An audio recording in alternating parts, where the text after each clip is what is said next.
All right, welcome. I just wanted to state beforehand, if you wanted to make comment in any way, please fill out one of these blue forms. You don't have to give it to me right away, just when you step to the podium, state your name for the record, and you can just give it to us after if you weren't able to get one in before time. So I'll call on the individuals on the blue form, and after that, just feel free to step up to the podium and state your name. We'll go forward from there. All right. Welcome to East Lansing City Council meeting. Regular council meeting, September 19th, 2023. We'll begin with roll call. Councilmember Brookover. Here. Councilmember Garcia. Here. Councilmember Watson. Here. Mayor Pro Tem Gregg. Here. Mayor Bacon. Present. Next up, I'll look for a motion to approve the agenda. So moved.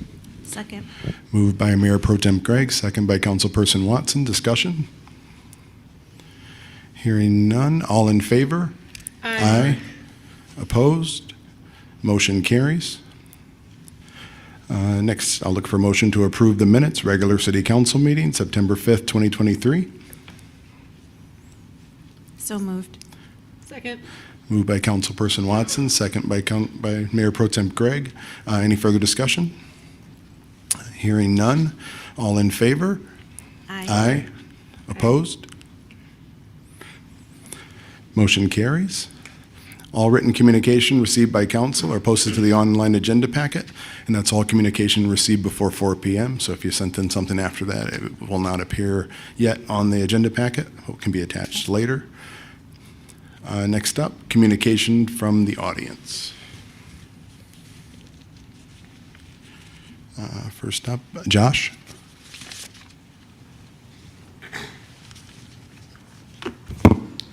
Hello. Unlike most other people here, I'm not about the city manager or the rezoning. I feel like I've already said my piece on those issues. I'm here to talk about invasive removal and the way the city's handling that, especially when we're looking at buckthorn management. This is something I've brought up to the park staff before, and I feel like I'm kind of hitting a roadblock in that regard, so I thought I'd bring it to council. So I don't know how much you know about the buckthorn problem. It's a very invasive shrubby tree. It has invaded many of our lawns and has pretty much dominated, especially Albert A. White Park, especially that big middle oval where you walk around the pond. And I believe that the current method is ineffective. I've been to one of our buckthorn removal events. It's something that we used to, I feel, advertise on the city website. It's not something that's being advertised heavily anymore. There hasn't been a new buckthorn pole posted since March. And these things are not being posted on city socials. So just to get to the actual removal aspect, what the city's doing right now is we're having these buckthorn poles where essentially people come, they're shown here, this is a buckthorn, go find and cut. Which obviously when given a park of a large size and people who may not be incredibly well acquainted with buckthorn is not the fastest or most effective option. You can see that there's a strong possibility that unexperienced people will cut down the wrong tree. And the other thing about buckthorn is that when you cut it down, if glyphosate, an herbicide, is not applied within 5 minutes, the stump seals off and it just grows back stronger the next year. It's called coppicing. So essentially, once everyone is done right now in the current format, going out hunting for their buckthorn, glyphosate is applied around an hour later, which is essentially completely ineffective and doing nothing, and just glyphosate for the sake of glyphosate and herbicide into the soil. So what I propose is organizing these buckthorn removals the night before, where we set off areas, we designate quadrants, we mark or tag the buckthorn so it's easily identifiable for volunteers, and then we have someone with glyphosate, which I understand has been an issue with there not being enough people who are herbicide certified under the city. When I was talking to the person who's in charge of these buckthorn poles, they said they recognized that issue, but they did not feel like getting herbicide certified, which I felt was quite strange when your job is overseeing this removal and you are not fully certified to do that removal and to fully effectively remove the plant you're supposed to be removing. So I just also want to offer, I will get whatever I need to do. If there's any way to do that, I will get herbicide certified.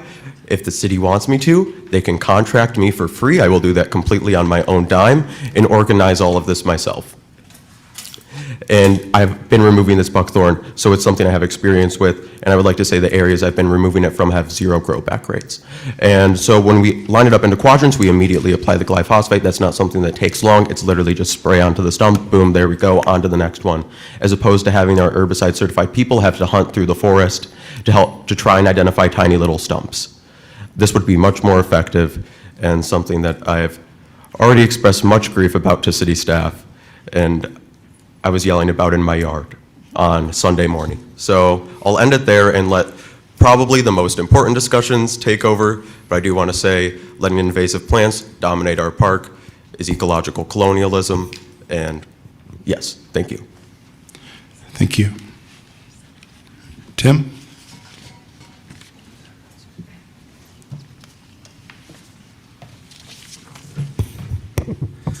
I'm still Tim Rosowski. I still live at 613 Grove Street, but I'm even more opposed to the rezoning at 6 on the 700 block of Grove Street than I was last time. So I wanted to comment. You have a lot on your platter, many important things. This one little block probably doesn't seem like it's the most earth-shattering issue to you. It may be just marking another color on the map or changing an alphanumeric code on the map for one little block section. But to the neighbors, this is very important. And so hopefully you'll treat it very seriously. I know that you typically do. We think that the decision that you're going to make with regard to the rezoning will have a serious negative impact on our neighborhoods, the 600 block of Grove, and the Ridge Road block. And it will really affect our ability to sustain our neighborhood over time. A few facts. To date, there have been 15 to 20 speakers who have spoken in opposition to the project. By my count, there are approximately 15 letters that have opposed this. 600 block of Grove Street is opposed. Ridge Road block is opposed. The Bailey Neighborhood Association is strongly opposed. And the Planning Commission did not recommend rezoning this property. To date, there's been only one question, a total of one question, asked of any of the presenters at Planning Commission, the 2 meetings, at City Council, here some more speakers today. There's only been one question that wasn't directed to Tim Dempsey or to the developer. I ask you, ask some follow-up questions. We have expertise. We know some things about their neighborhood. We have professionals. We have good speakers. So I would encourage you to ask us some questions, not just the developer. When you don't ask any follow-up questions, it makes it look like you really don't care about citizen input. So please, I'm going to stay through the public, through the voting part. I'll be happy to answer any questions that you have for me. We're about to embark on a new comprehensive master plan process. Mr. Dempsey said that within a year, we'll be working on a new comprehensive master plan. I'm sure the neighborhoods would love to have some input into that master plan.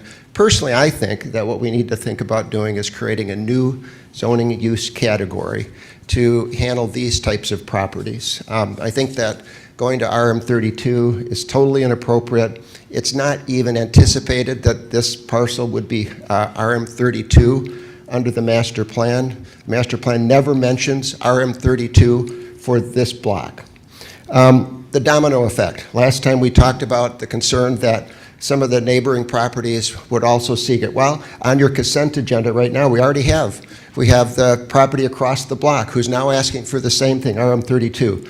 Your decision that you make is going to have a ripple effect, and we're basically going to lose that entire block, over time. So I think we need to take a pause. We need to look at the comprehensive master plan, what really is suitable for this area.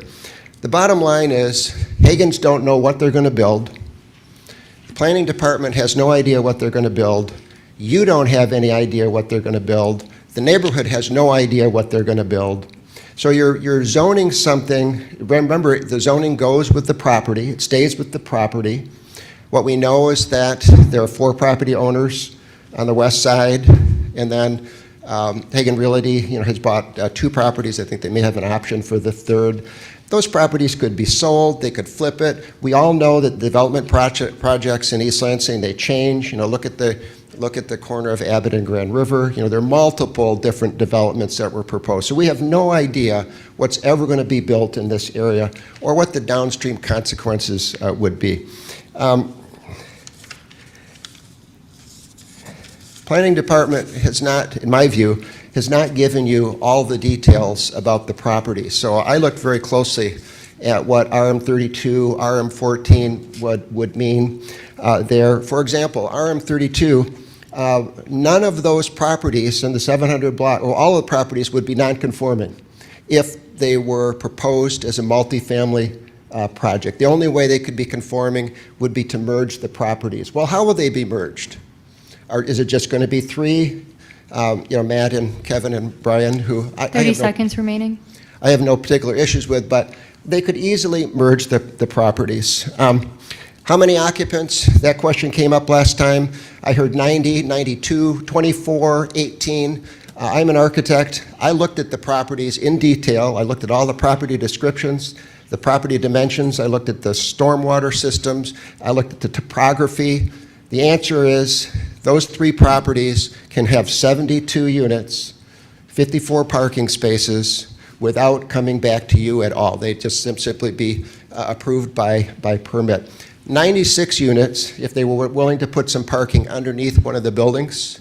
Hagens will say, well, we don't plan on doing that. Well, it's irrelevant that they're not planning on doing that because they may not be the developers of the property. They could easily peddle the properties. So anyway, I'll just summarize, or just finish and say I urge you to deny this. Put a hold on it till we have a proper look at a planning process. Maybe there's a plan. We put it into the comprehensive master plan process. Thank you. Thank you. Deborah?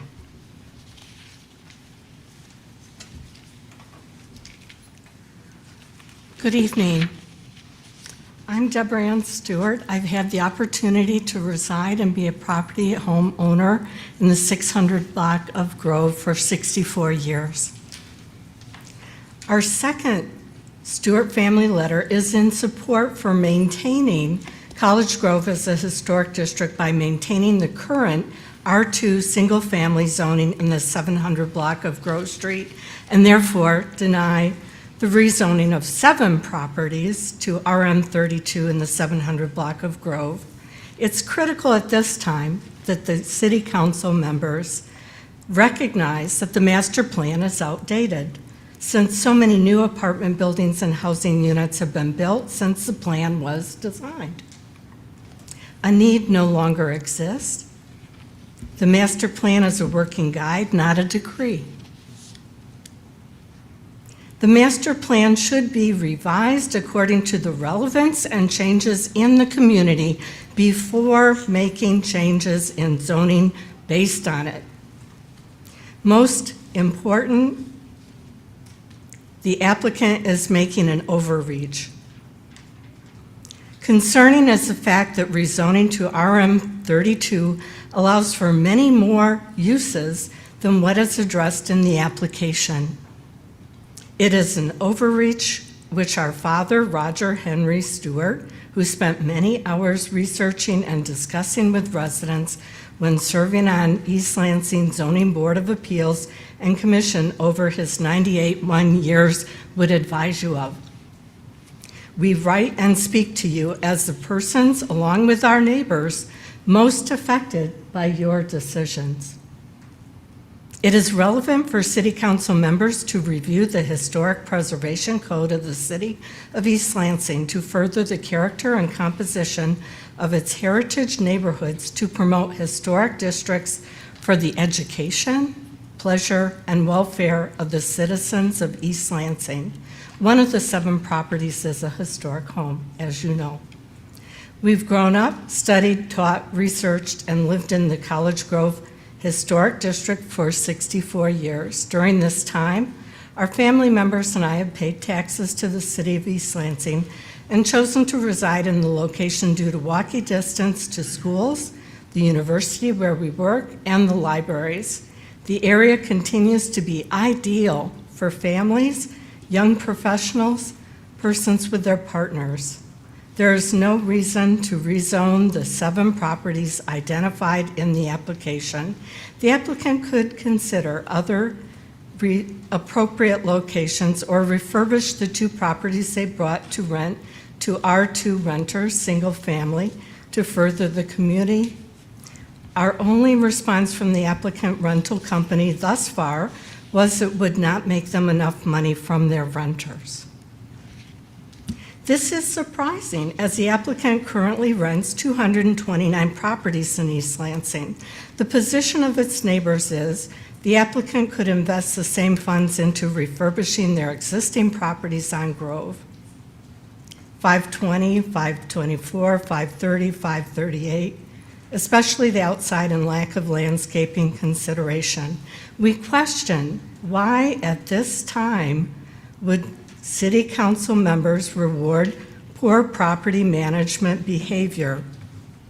Current residents of Grove and Ridge Road Street have not only paid property taxes for 80 to 8 years, they are giving their careers, their professions, and lifetime energies to improving the lives of others in the East Lansing community and beyond. City Council members' decisions on this application will affect the future of whether or not there will be future families, professionals, and retirees. Life contributions to the East Lansing community. We have a positive vision for the future of Grove and Ridge Road, and we hope that you do as well. There are no benefits to rezoning or demolishing single-family homes on Grove 30 seconds remaining. except for the applicant rental company in order to overbuild in an existing historic neighborhood and create a traffic flow in the community on a daily basis, which is dangerous. Please deny the application for rezoning of 7 properties to RM32 in the 700 block of Grove Street and have a positive view of our community. Thank you. Thank you.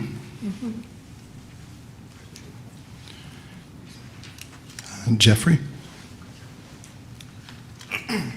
Thank you, council members. I'm Jeffrey Stewart. I am an attorney, but I grew up in East Lansing. I grew up on Grove Street. The first thing I ever did that I remember in a positive sense was the walk to the library from the residence that we had on the 600 block of Grove. And the funny thing about it was I remember other kids being wheeled in their strollers to the library so that we could go and pick out children's books and things like that.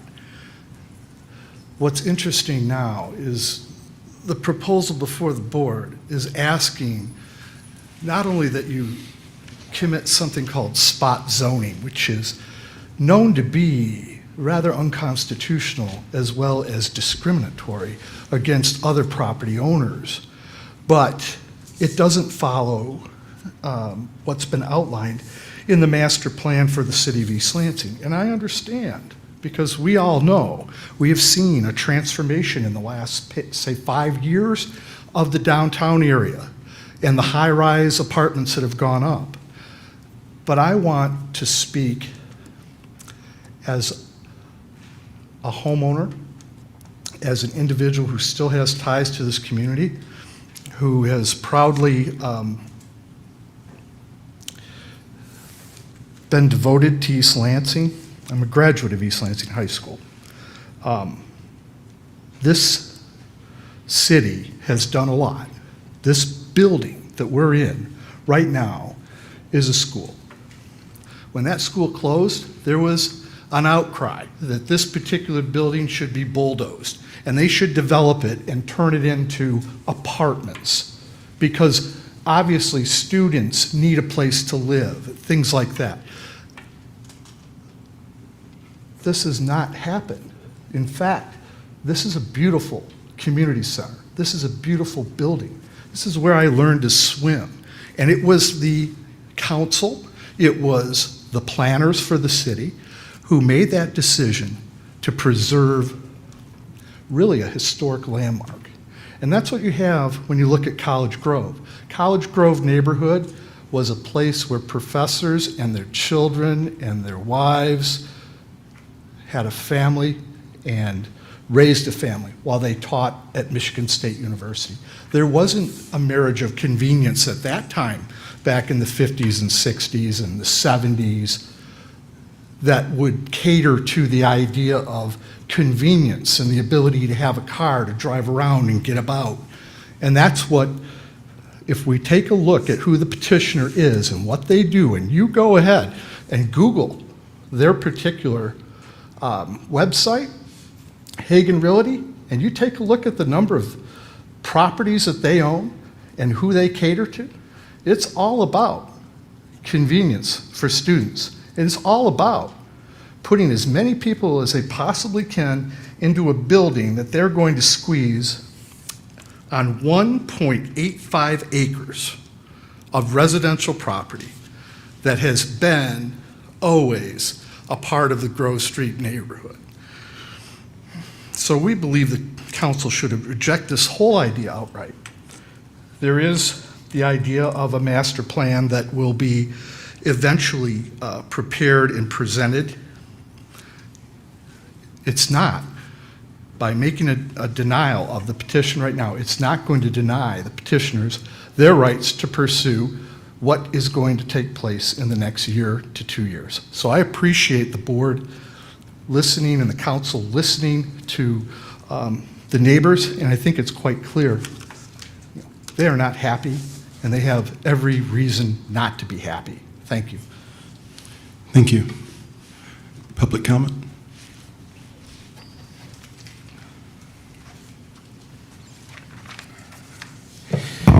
Out of bounds, Mike Lynn from Lansing, actually. I've been covering and kind of seeing ELI write about this city manager situation you guys going on out here. I've also seen some of the issues of racial discrimination going on out here in East Lansing. And I'll just tell my story real quickly. Take up all 5 of this minutes because you guys get 5. We usually get 3. In 2014, I was hired into the Lansing Fire Department with no experience whatsoever. And I was hired, and the reason was given to me is that they wanted to hire good people to become firefighters. They could train you how to be a firefighter. They couldn't train you how to be a good person. I took on that task. I was really proud of it. I was 33 years old when I came into the department. And I was all in for all of the stuff that I thought that the department would include, brotherhood, being able to help my city that I was born and raised in, and so on and so forth. And it was that for probably about, 4 months or so as I was in training. As soon as I hit the fire department, it was very obvious that I wasn't wanted there. The program that the chief at the time and the mayor were doing was trying to bring more people from the community into this environment because they knew that we had heart for the city that we lived in and wanted to see us give back to that community in the capacity of firefighter. So after we got out of training, I hit the stations. I recognized real quickly that the stations didn't really want us there. We were kind of a black eye on the organization as far as they were concerned. And the way that manifested itself was hostile work environment. So everything from just sitting down at a table and everybody gets up and walks away, watching Fox News on the TV when Trayvon Martin was going through it, he was being after he had been murdered, and hearing their conversation about why Trayvon should have never been there and all of these types of things. And I just sit and listen to all that stuff. It was deeper than that, and there was a whole lot that went on, but I thought what was really interesting is that when I made a complaint about the stuff, I was always hushed, meant to feel like going to HR was like the absolute worst thing you could possibly do. Don't do that. Your name will be sullied forever. I did eventually go to HR after a banana was placed on mine and another black firefighter's rig, and that was my final straw that I can't take this anymore, and went to HR. From that point on, there was about a year's worth of time where they were trying to work through things, and then all of a sudden a new mayor came in and swiped this whole HR department out for the most part, and the mayor was Andy Shore. That's when I found out really what a hostile work environment could be like. This individual pretty much beholden everybody that was around, it was the perpetrators of this stuff, to really feel emboldened to be able to do that. And really made statements into the public media that we just had one unhappy person, and this wasn't an issue that we really had. And when I read what Bowman said to you all during a interview process in what I believe was supposed to be was supposed to be in defense of itself, that this was one individual that I was dealing with after being accused of a hostile work environment, and I was working with that individual. And all the people that came forward and told their stories about this individual, to find out that you all are about to write a contract with this dude was just disheartening. A mediocre white man such as that can do all of that and have 20 people come forward and say that they were victims of this, and and still get a contract after just now being fired. But somebody such as myself, who had absolutely did nothing but be a victim of this, can be dragged through the mud and so on and so forth. And this is less about me and more about this city council. I've really been a proponent for city council manager, but you all are scaring the hell out of me in Lansing. And I'm pressing this really hard for us to get rid of the strong mayor. But if this goes on and you guys don't take the warning signs that are right in front of your face, that's going to turn out a victim just like me, that's scary. It's really terrifying to think that could happen here, that you have all those warning signs. And at the end of the day, I ended up winning my federal lawsuit in court for $1 million. The city's still yet to take any accountability and pay that out, but it happened. And so all the individuals who allowed that to happen were complicit in that. And I think that you all hiring this man with all the warning signs that you've had after a years-long search for this person, to take all of that and throw it out of consideration when somebody like me shows up, and not from Lansing, but East Lansing, it's going to be on your guys' hands. Plain and simple. So that's my story. I appreciate you guys for taking the time. I'm out of bounds again, but anywhere there's racism or a hostile work environment, I will be there. Thank you. Thank you. Public comment?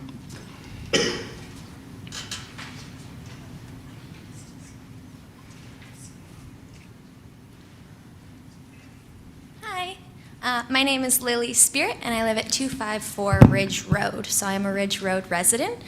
I moved here last year with my family because some amazing people in my neighborhood were able to repair a single-family home, and it was available. If this rezoning goes through, those homes will never be single-family homes again. That entire block will not have any more single-family homes on it. It will all be completely developed. So I am against the rezoning of the 700 block of Grove Street, like this guy mentioned. That walk to the library is critical. Walking past other houses and meeting up with other children along the way is how you form your community. And even though there are not currently families living there right now, there has been more and more of a push for families to come back to these neighborhoods. There are currently 2 young children that live on Ridge Road, one directly across from the church and this proposed rezoning. So any statement that families don't want to live in the area is just not factual. And the only people that benefit from this rezoning are the big Hagen company, who's going to make more money off of it, and the one other person who agreed, which was Kit Carlson, who made lots of money off of the selling of the rectory. Yeah. I'm a homesteader, so my home and my house, my property is my everything. It's how I make my livelihood, and I would like to see our community continuing to stay community-oriented. There are not renters here to ask for this because there's not a need for it. That's all. Thank you. Thank you. Public comment?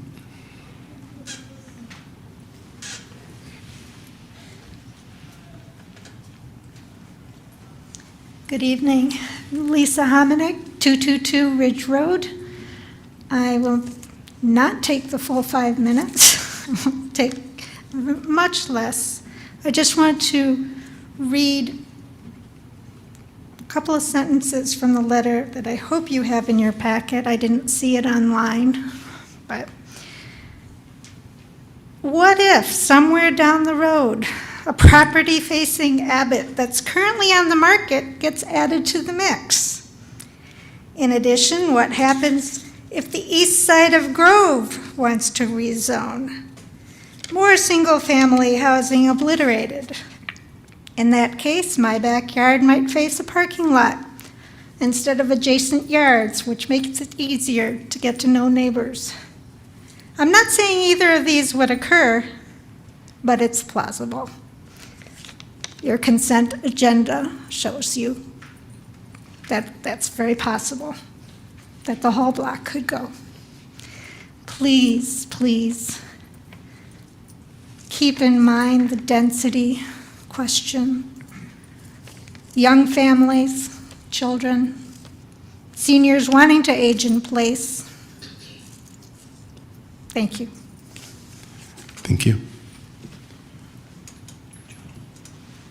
Public comment?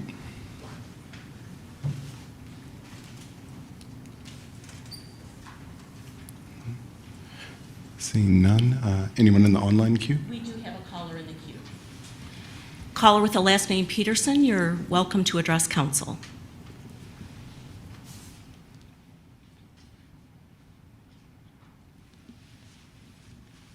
Caller, you may need to unmute your phone. Oh, there we are. Sorry. Yeah, my name is Marilyn Peterson. I live at 618 Grove.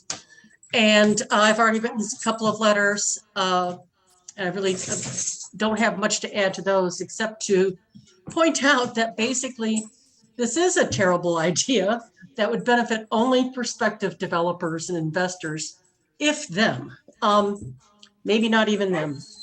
Proponents of the zoning change point to the comprehensive plan for support, but I think it's been pretty established those arguments are flawed at best. Comprehensive plans are not gospel. They guide, but they don't prescribe. The statute governing the municipal planning process recognizes that geography and perceptions change over time and calls for a review every 5 years. Our plan is due for that. It's outdated. A lot has changed in East Lansing since that comprehensive plan was approved, including massive development on Grand River and near Frandor. I think it is important to look at Frandor as part of the total picture in terms of housing. The town just isn't the same place as it was when the plan was drafted. And even if it were, the mistakes happen. And the zoning changes for that area would be a huge mistake. We have a nice neighborhood. I mean, it's really a nice neighborhood. It's a stable and unique family-friendly pocket of East Lansing.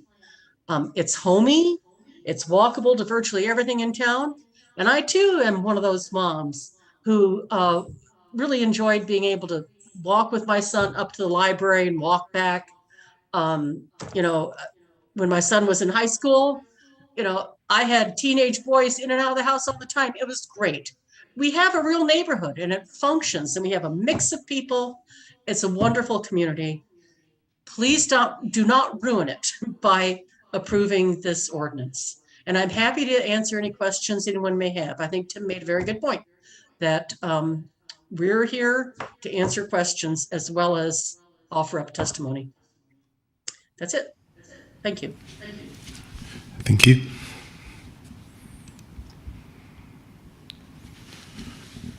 Next up, communication from Mayor and Council. Councilperson Garcia. Nothing.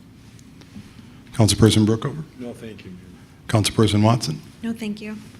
Mayor Pro Tem Gregg. I just wanted to thank the rest of council for excusing me for the last meeting. I had a family situation and I was pleased to be able to go and see them, so much appreciated. I try not to miss meetings. I've got some further comments about the rezoning, but I'm going to save that for that part of the agenda. Thank you. Well, first off, I want to give a formal thanks to Interim City Manager Randy Teleferro. Technically, this is not his last time with us. This is last week or last meeting. He'll be attending with us, and I will definitely reserve the right for him to give comment on that if he chooses to. I didn't want to put him on the spot. I just really want to thank him for his service and just being the person that he is, and being here, being a really steadying force for this community, for me, and for members of the staff.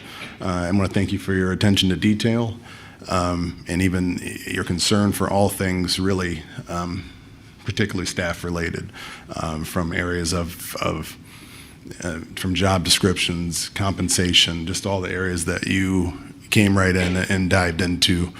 Some areas that hadn't been explored appeared to be thought about in quite some time, and I thank you for that thoughtful attention, and just frankly for being the person that you are, and your legacy here with fire, and then continued in this role just shows what you mean to East Lansing, and just the type of person that you are outside of this role or anything else. We just appreciate you, and just I knew you from before, and I knew you were a great man, but your character in this situation, and then even some of the things that came at you, the way you handle things, you taught me some things as well, about your character and how to handle people in situations when the response could be very different.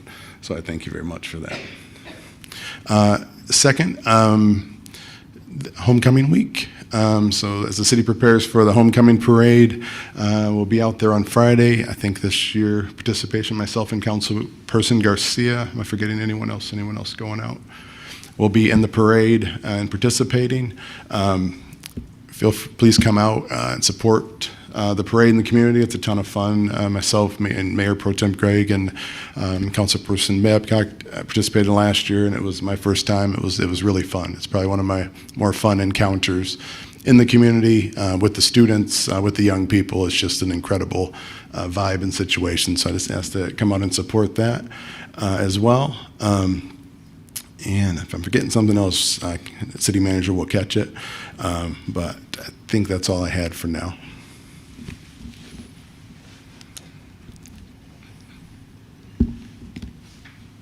I would like to begin by first reminding people, as you've already done, about the homecoming parade that will be at 6 p.m. on this Friday.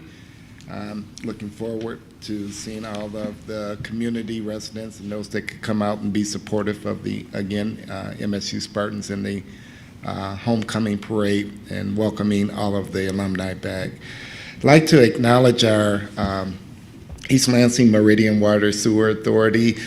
They won the 2023 Best of Region Water Taste-Off, and they are moving on into the American Water Works Michigan section competition that will happen on, or actually did happen, I think, on the 13th in Port Huron. And I, you know, as a resident, a longtime resident, and a member that, you know, graduated from schools in the city of Flint, there are things you take for granted that just happen every day, like water and good water, that you really don't pay attention to until it's not good. And I just want to acknowledge that, you know, this staff that has worked out there, and this award may not seem like a big deal, but to someone like me from Flint, it's a very big deal. So I say thank you. We have new string lights in the 400 block of the alleyway in downtown East Lansing, and we, you know, I think it's part of the beautification, and also security updates. We've had hosted the Spartan Appreciation at the Farmers Market. That was well attended. The East Lansing Independent Police Oversight Commission will host the Best Practices for Use of Force and Policing workshop. Or did they just, yeah, 9:30, I think that is, on the 30th, and that will be at Hannah at from 8:30 to 1 o'clock. And so we ask that if you can attend there, there will be some good and healthy discussion there. Our absentee ballot applications will be available starting 9/28, and if you want more information, you can contact our city clerk's office or go online also to look at that information. We have our non-motorized transportation plan open house on the 28th from 4 to 7 p.m. at Hannah. And then I'm going to welcome back our DPW Director, Scott House, will be returning on next Monday, the 25th, after more than 2 years of service in the military, and where he was called up, and I'm sure he will be much appreciate it and welcome back, but we also would like to just say thank you for your service, and we look forward to getting you back as well. I am going to take just a moment, Mayor, to comment on the things you mentioned. This is going to be my last meeting, City Council meeting, and I just want to take a moment to say thank you. Thank you very much for the opportunity to serve as City Manager over the last 7 months. It is a highlight of my career.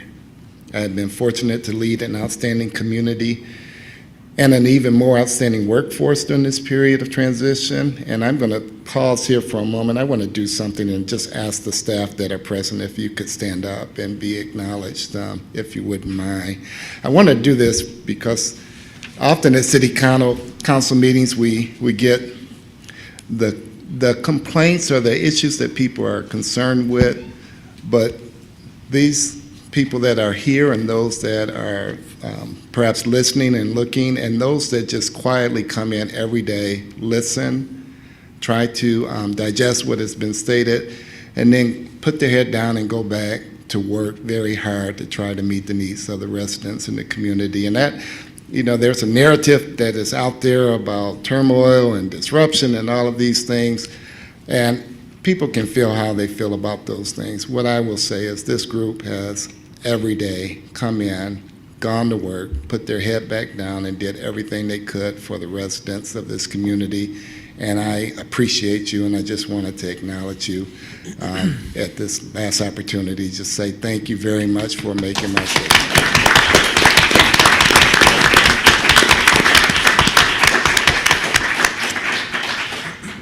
I am very proud of the accomplishments that have occurred during this time.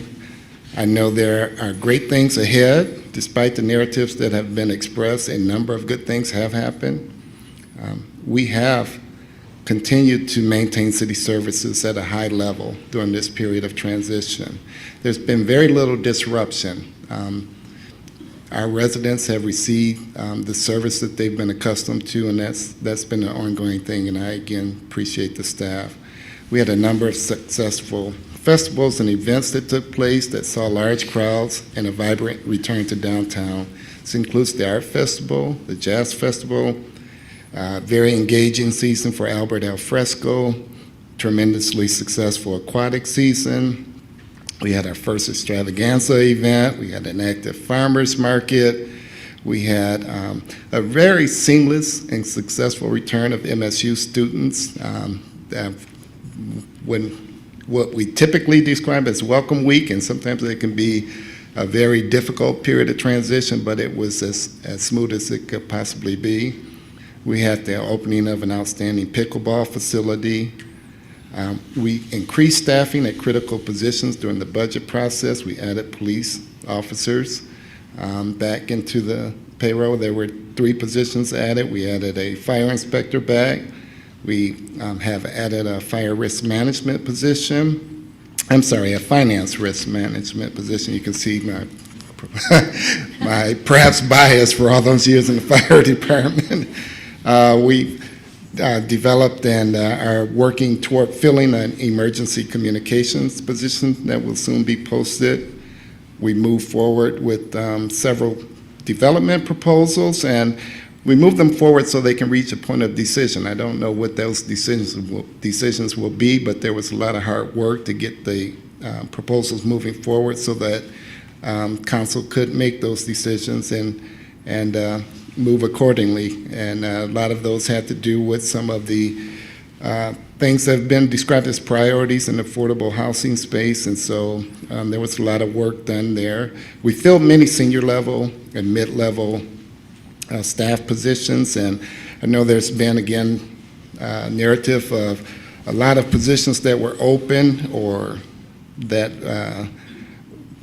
we failed to retain, but I would say many of those were open, you know, upon our arrival, and there's been a lot of hard work behind the scenes quietly being done. We've named the HR director.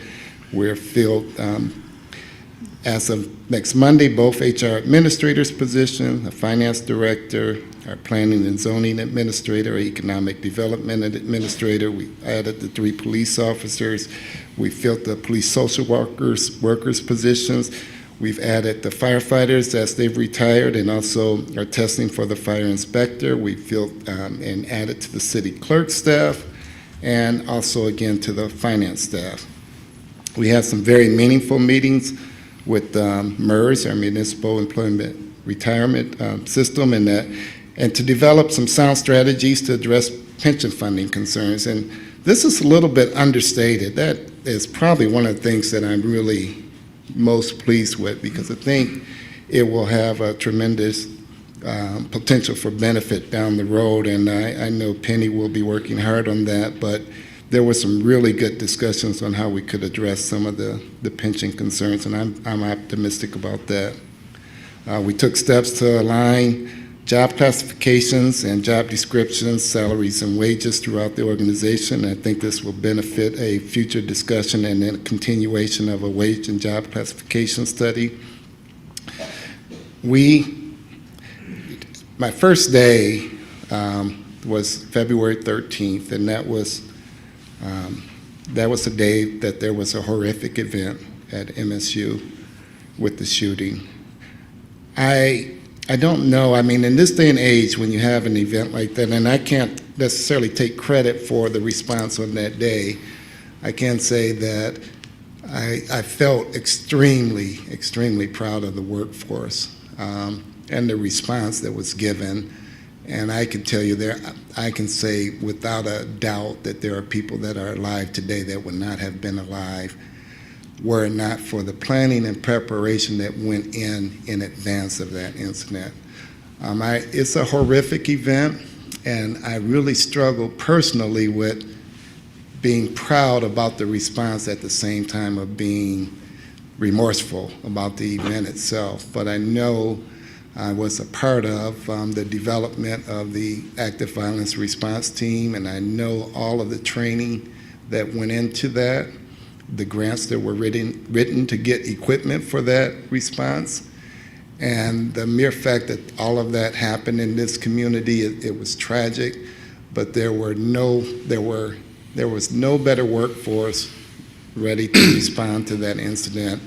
And I am still very moved by the response. I think it says a lot in this day and age when you have an event like that and you aren't bombarded with criticism after the response. There perhaps isn't always an acknowledgement of how well done it was, or how well run it was because of the circumstances surrounding that. But I will just say the workforce for City of East Lansing and Michigan State University and all of our partners, that was a day that was tragic and horrific, but that was a day that a lot of people stood up and did some very amazing things, and I know there will be lessons learned, but it was a phenomenal response, and I just want to reiterate that. And I think in a warped kind of way, it was a metaphor for everything that happened during this event, in the sense that as chaos is going on around everyone, they quietly put their head down with the work and did what needed to be done and did it very effectively. And I think that's what has happened throughout my tenure here. Thank you for letting me be of service to you. Thank you, council members, for allowing me to work in this capacity. I hope I didn't do anything to embarrass you or to embarrass our residents. And I think you have a lot of things to look forward to. I really think the best is ahead, so I'll just end it with that. Thank you. Mayor. Thank you.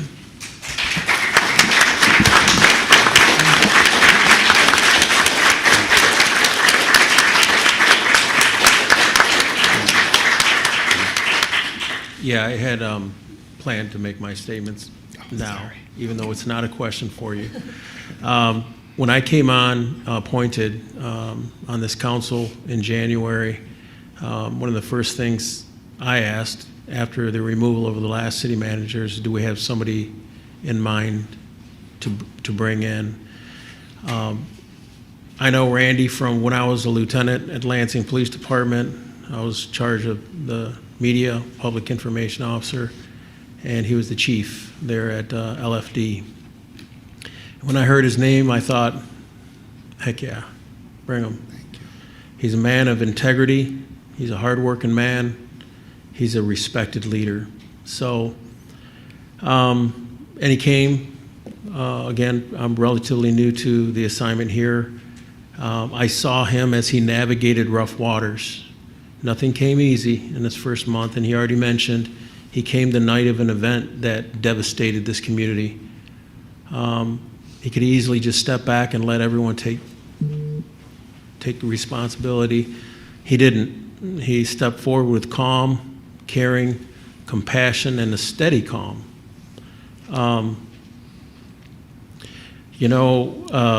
We meet regularly with the city manager weekly, and we never went clothes shopping. You said you were going to teach me how to dress. Maybe we can do that before you leave. Thank you. I am going to miss our walks downtown for coffee or lunch, Randy. And you better keep my number close, because I'll be calling you. Thank you for everything you've done for this community. Thank you, Bill. And I'll reclaim a point of privilege here as well, because sometimes it seems like, and I think that's been part of what's framed some of the narrative here in the city, it seems like we've talked. I haven't talked to Randy about any of this, but I always have something ready.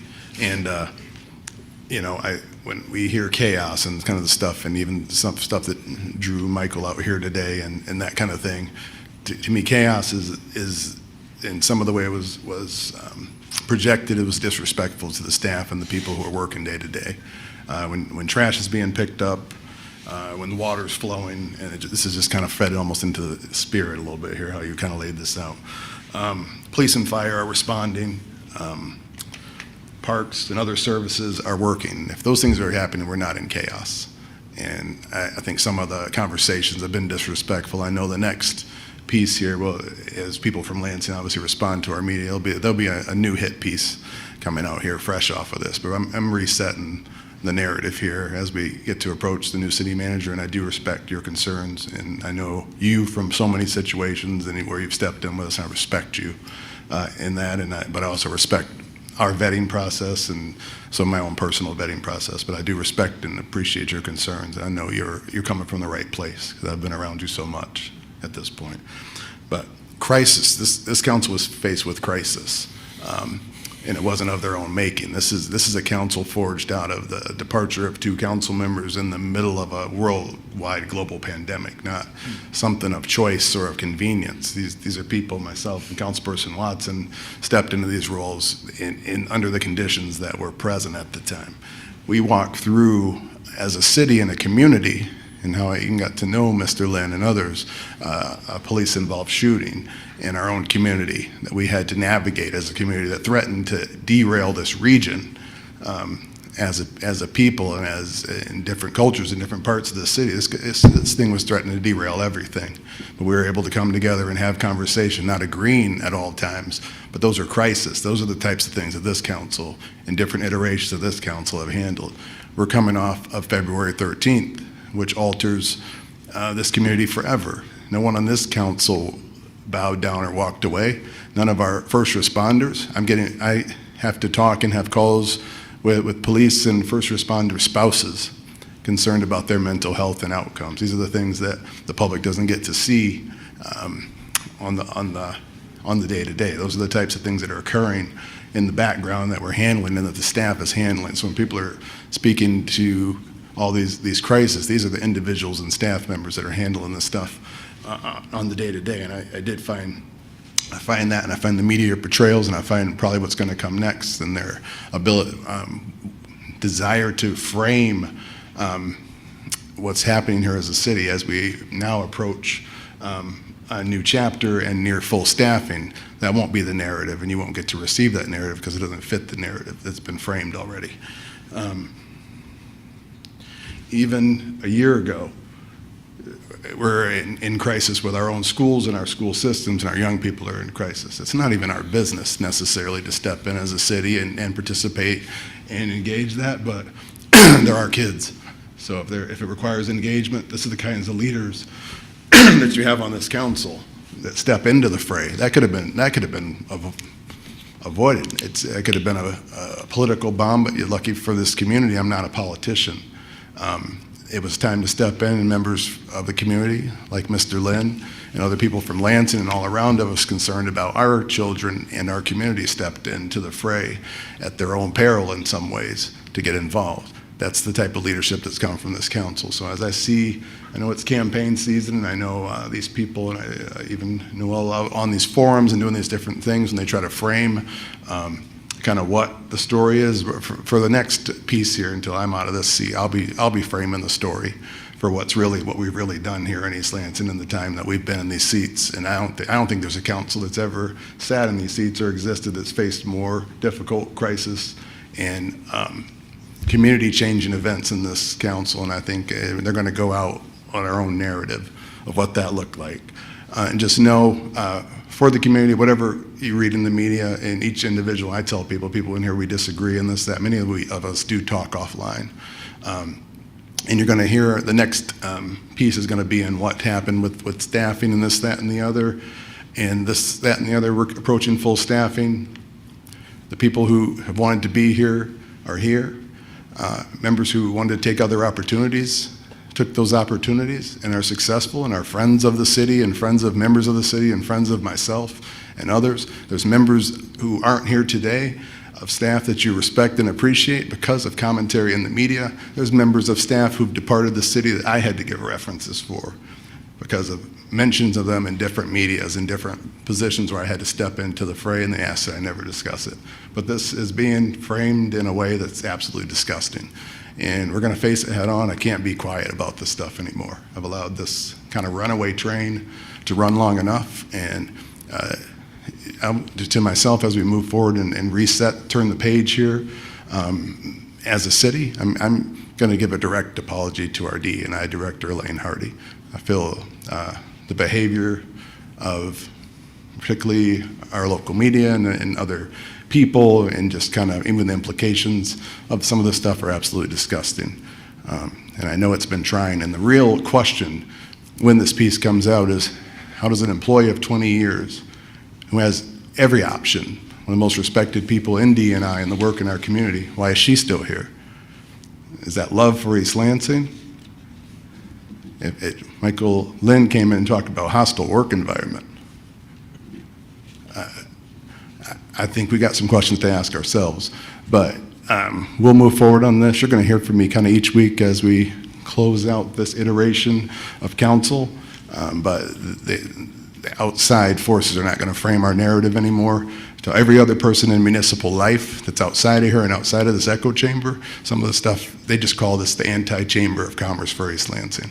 The negative reflections, the difficulty of recruiting and other things that are, it's just a reflection of not what's happening here and not how we've managed crisis or anything else here. So we will set our own narrative going forward.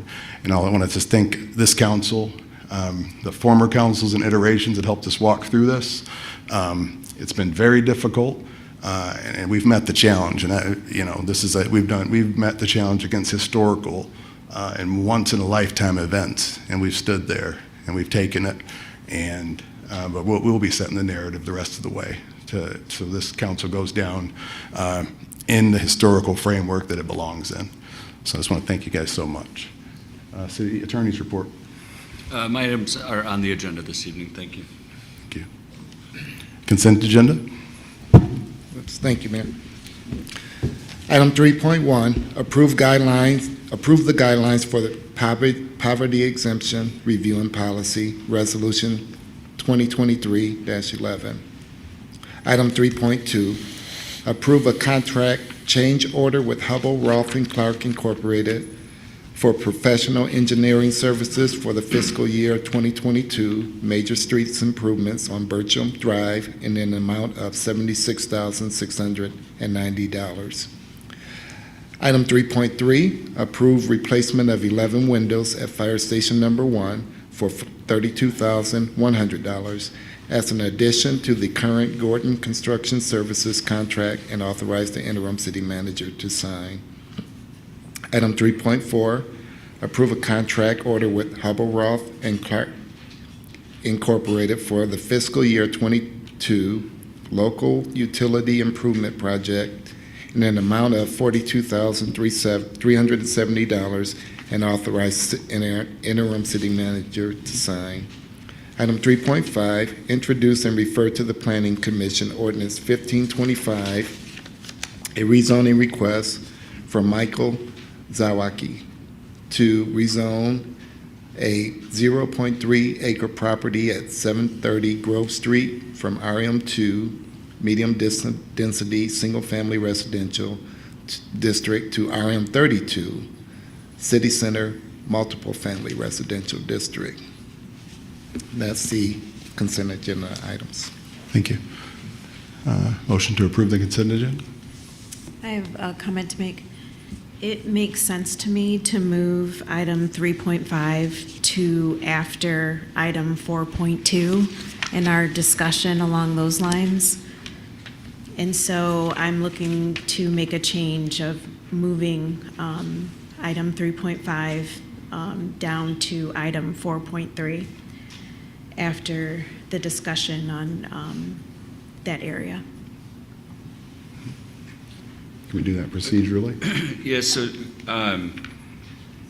we should have done that at the approval of the agenda, but it's not a big deal. We could approve the consent agenda items 3.1 through 3.4 and further move 3.5 onto the business agenda after, I believe you said after 4.2? Yeah. Okay. That'd be the motion. You want to move that, Councilperson Watson? Yes. So just to restate, approving the consent agenda through item 3.4 and with moving item 3.5 to new agenda item 4.3. I'll make that the motion. Can I get a second? I think Dana moved it, you could second it. Oh, then I second it. Okay, so moved and seconded. Further discussion? Hearing none, all in favor? Aye. Aye. Opposed? Aye. Motion carries 4-1. All right, next up, item 4.1, consideration of a resolution establishing early voting center for the November 7, 2023 city general election. Thank you. Is this on? Yes.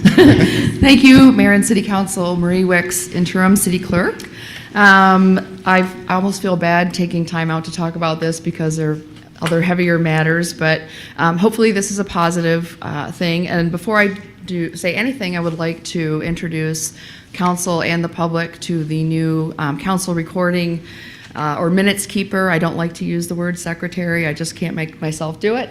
But Miss Emma Crabtree. So as mentioned, we have gained staff. We're very happy to have her on board. We have another part-time person working in the office.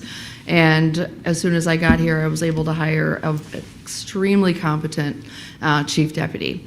But I'm before you this evening to talk about the early voting center. As everybody probably knows by now, Proposal 22-2 passed by an overwhelming margin. One of the requirements of Proposal 22-2 that was actually enshrined in our Constitution is for voters to have the ability to vote early for at least 9 days prior to the election. We are not required to have an early voting center for any local election. Those are only required for statewide and federal elections. However, and we're certainly not required even at this time, it doesn't go into effect until 2024, but we really want to have the opportunity to position ourselves well for the 3 busy elections that we'll have next year. So the proposed early voting center, and this is, I think, the really neat part, will be at the East Lansing Public Library. So it's a great facility. I want to thank the interim director, Angelo Marino, for partnering with our office to make that happen. It's a great location. Little kids will see this, high school students will see this. People are in the library that may be experiencing homelessness. They are eligible to register at a place that can accept mail to register to vote. So for a lot of really good reasons, I'm so happy about this. We have the support of, Representative Cerniglu, and she'll actually be helping us open up the facility. We have the support of the Bureau of Elections, and we will also be partnering with the Meridian Township Clerk's Office because they do not have elections this fall, so it's a good opportunity for them to learn a little bit. We can all learn together. Again, this is a great opportunity. There are only a handful of cities that will be able to pilot this program. I did want to mention just a tiny correction to what you said, Randy. AV applications are already out. They've been mailed out. We've mailed out about 9,000, but the ballots will go out next week. So we will be busy hoping not to get paper cuts, stuffing ballots, and we're prepared to do that.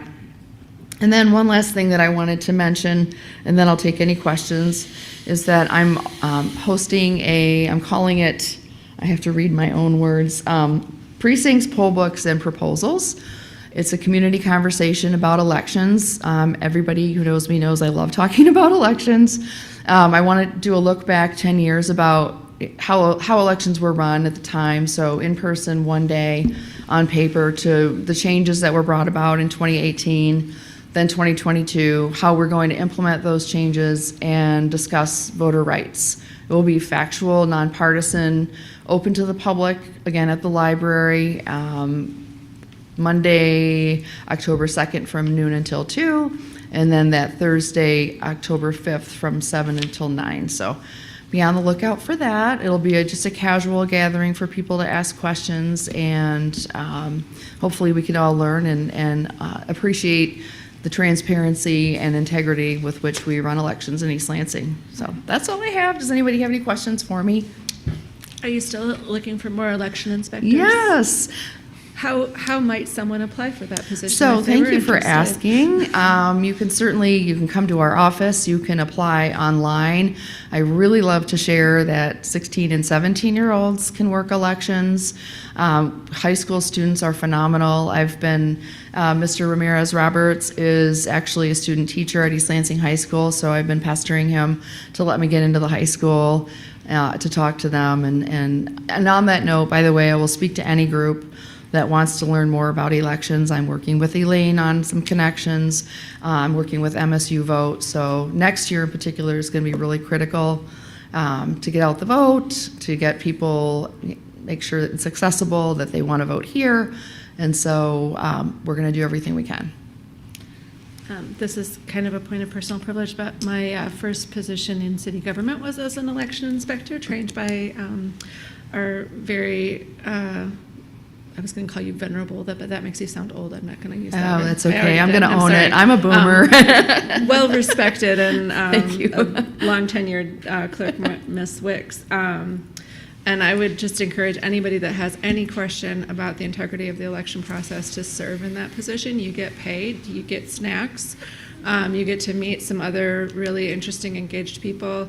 And if you have any doubt about the security of our ballots or the integrity of the entire process, I think it will put it to rest. The checks and balances that follow throughout the whole process are pretty incredible.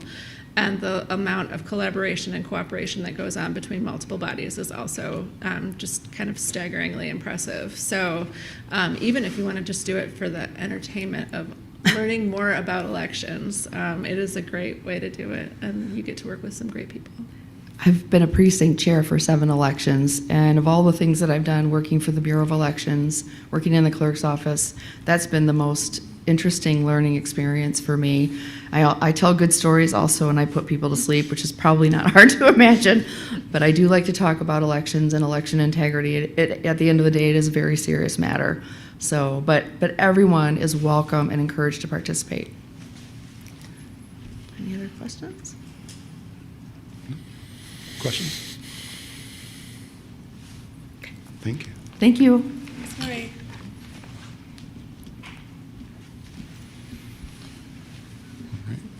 Next up, item 4.2, consideration of ordinance 1520. I think we need to pass this resolution. Oh, we need action here? Oh, shoot, I'm sorry. It's a business. Oh, I'm sorry. That's okay. That's my fault, Marie, I'm sorry.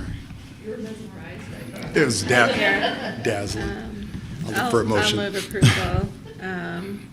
I'll move approval of the resolution establishing the early voting center for November 7th for the 2023 city general election. Second. Moved by Mayor Pro Tem Gregg, second by Councilperson Brookover. Any further discussion? Seeing none, all in favor? Aye. Opposed? Motion carried. Thank you, City Clerk. Next up, item 4.2, consideration of ordinance 1520, a request from Hagen Realty LLC to rezone 7 parcels totaling 1.85 acres located at 135 Burcham Road, 709 Grove Street, 715 Grove Street, 725 Grove Street, 743 Grove Street, 755 Grove Street, and 765 Grove Street for an R2 medium density single-family residential district to an RM32 city center multifamily residential district. It's a mouthful. Gotta get that one down. Welcome. Good evening, Council. Tim Dempsey, Interim Director of Planning, Building, and Development. So, as you recall, this item was on your September 5th agenda for a public hearing, which was held, and staff at that time obviously provided answers to a number of your questions. We provided a little bit of additional information in the agenda report, including the ages of all the properties being rezoned, because that was one of the questions that came up, and I think we provided a partial answer at the time. We've included, again, the staff reports, the Planning Commission minutes, the application, and other related materials. So rather than belabor it, I'm happy to present or review any of the material, but I'll defer to all of you if you have any questions or what you'd like me to review again.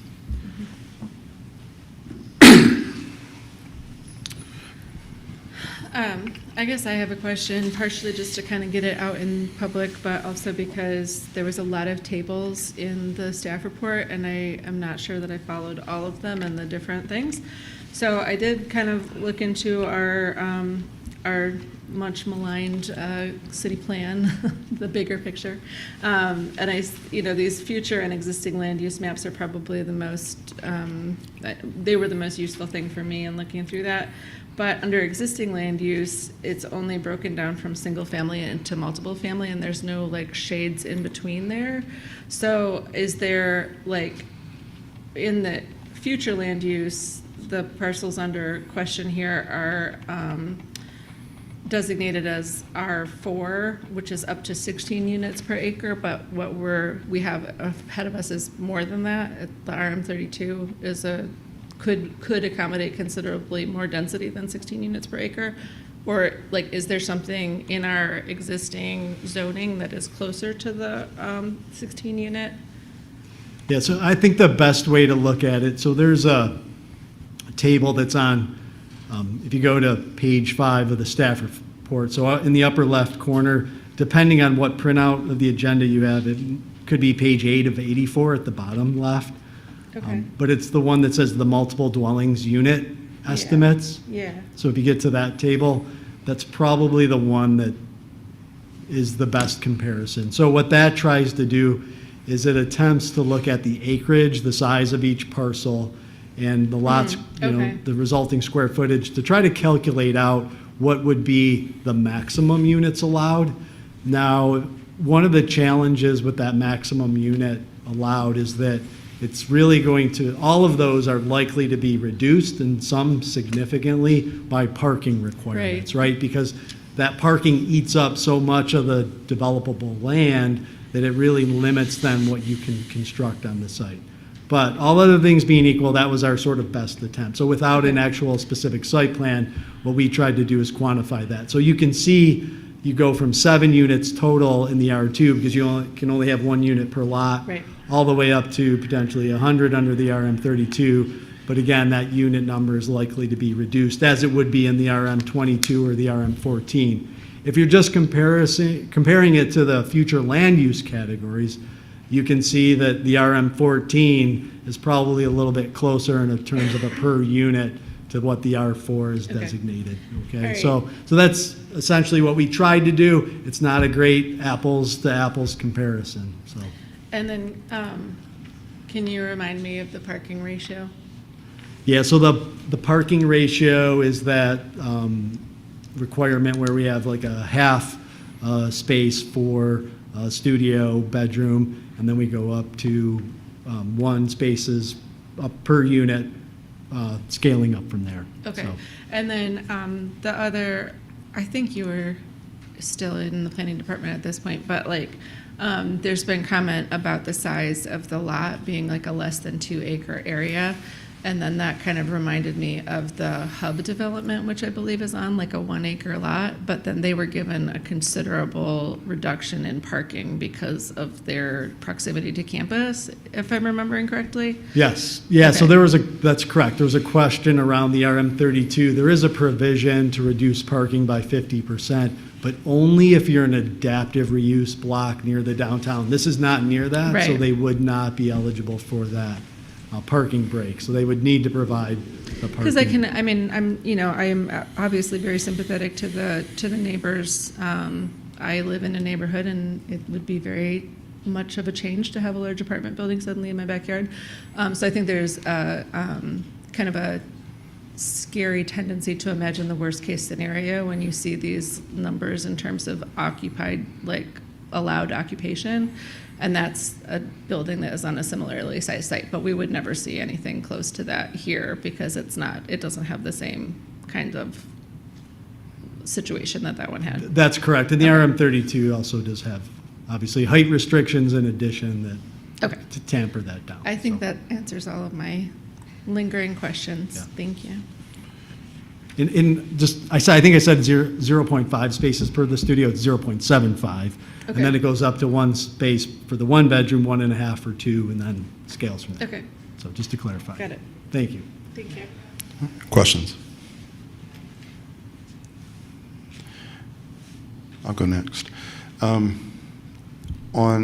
former item 3.5, now item 4.3, that was one of the citizen concerns around kind of creep of the zoning and that kind of thing. What's the kind of nature as this approaches planning? You probably had a good look at this. That's probably why Councilperson Watson moved it down to kind of get a look at it, but I think they are kind of merged. Yeah. Can you get some? So we did have this property owner approach us a number of months ago, interested in putting in a bed and breakfast into their property. We explained to them that the current zoning wouldn't provide for that and sort of laid out what districts potentially could accommodate that.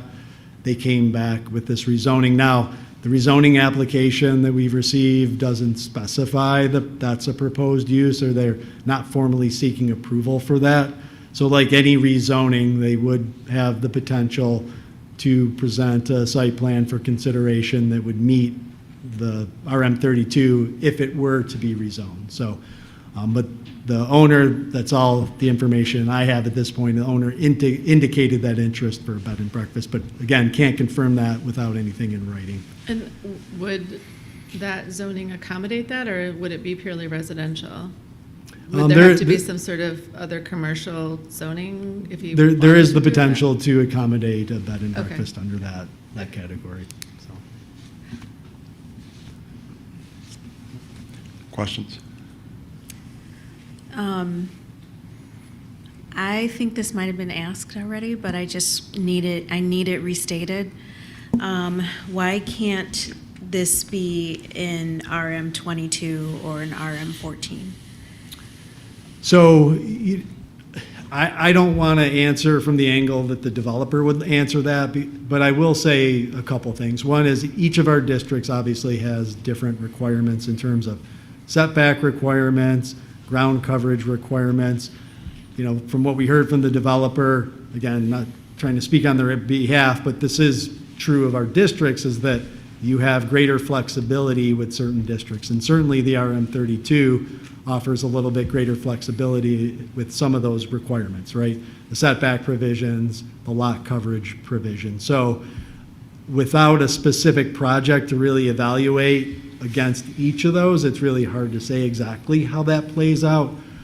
But typically, as we go up from those categories from lower density to higher density, you are going to have more flexibility in terms of what you can do as far as accommodating parking and being able to have a little bit more flexibility with maybe lesser setbacks, et cetera. So there are in each of our districts, as I had indicated in the previous meeting, one of the challenges with our zoning ordinance that's been a long time challenge that really needs to get addressed is that if you're an outsider sort of comparing our districts, they don't necessarily align equally in terms of their requirements.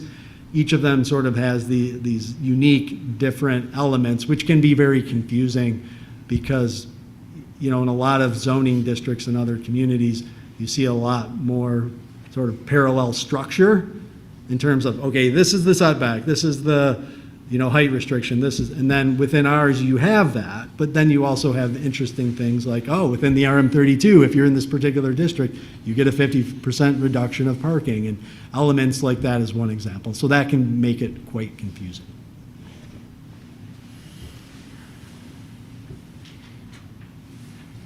Well, for the purpose of moving the discussion ahead, I'm going to move to approve Ordinance 1520, a request from Hagan Realty LLC to rezone 7 parcels totaling 1.85 acres located at 135 Burcham Road, 709 Grove Street, 715 Grove Street, 725 Grove Street, 743 Grove Street, 755 Grove Street, and 765 Grove Street from R2 medium density single family residential district to RM32 City Center multiple family residential district.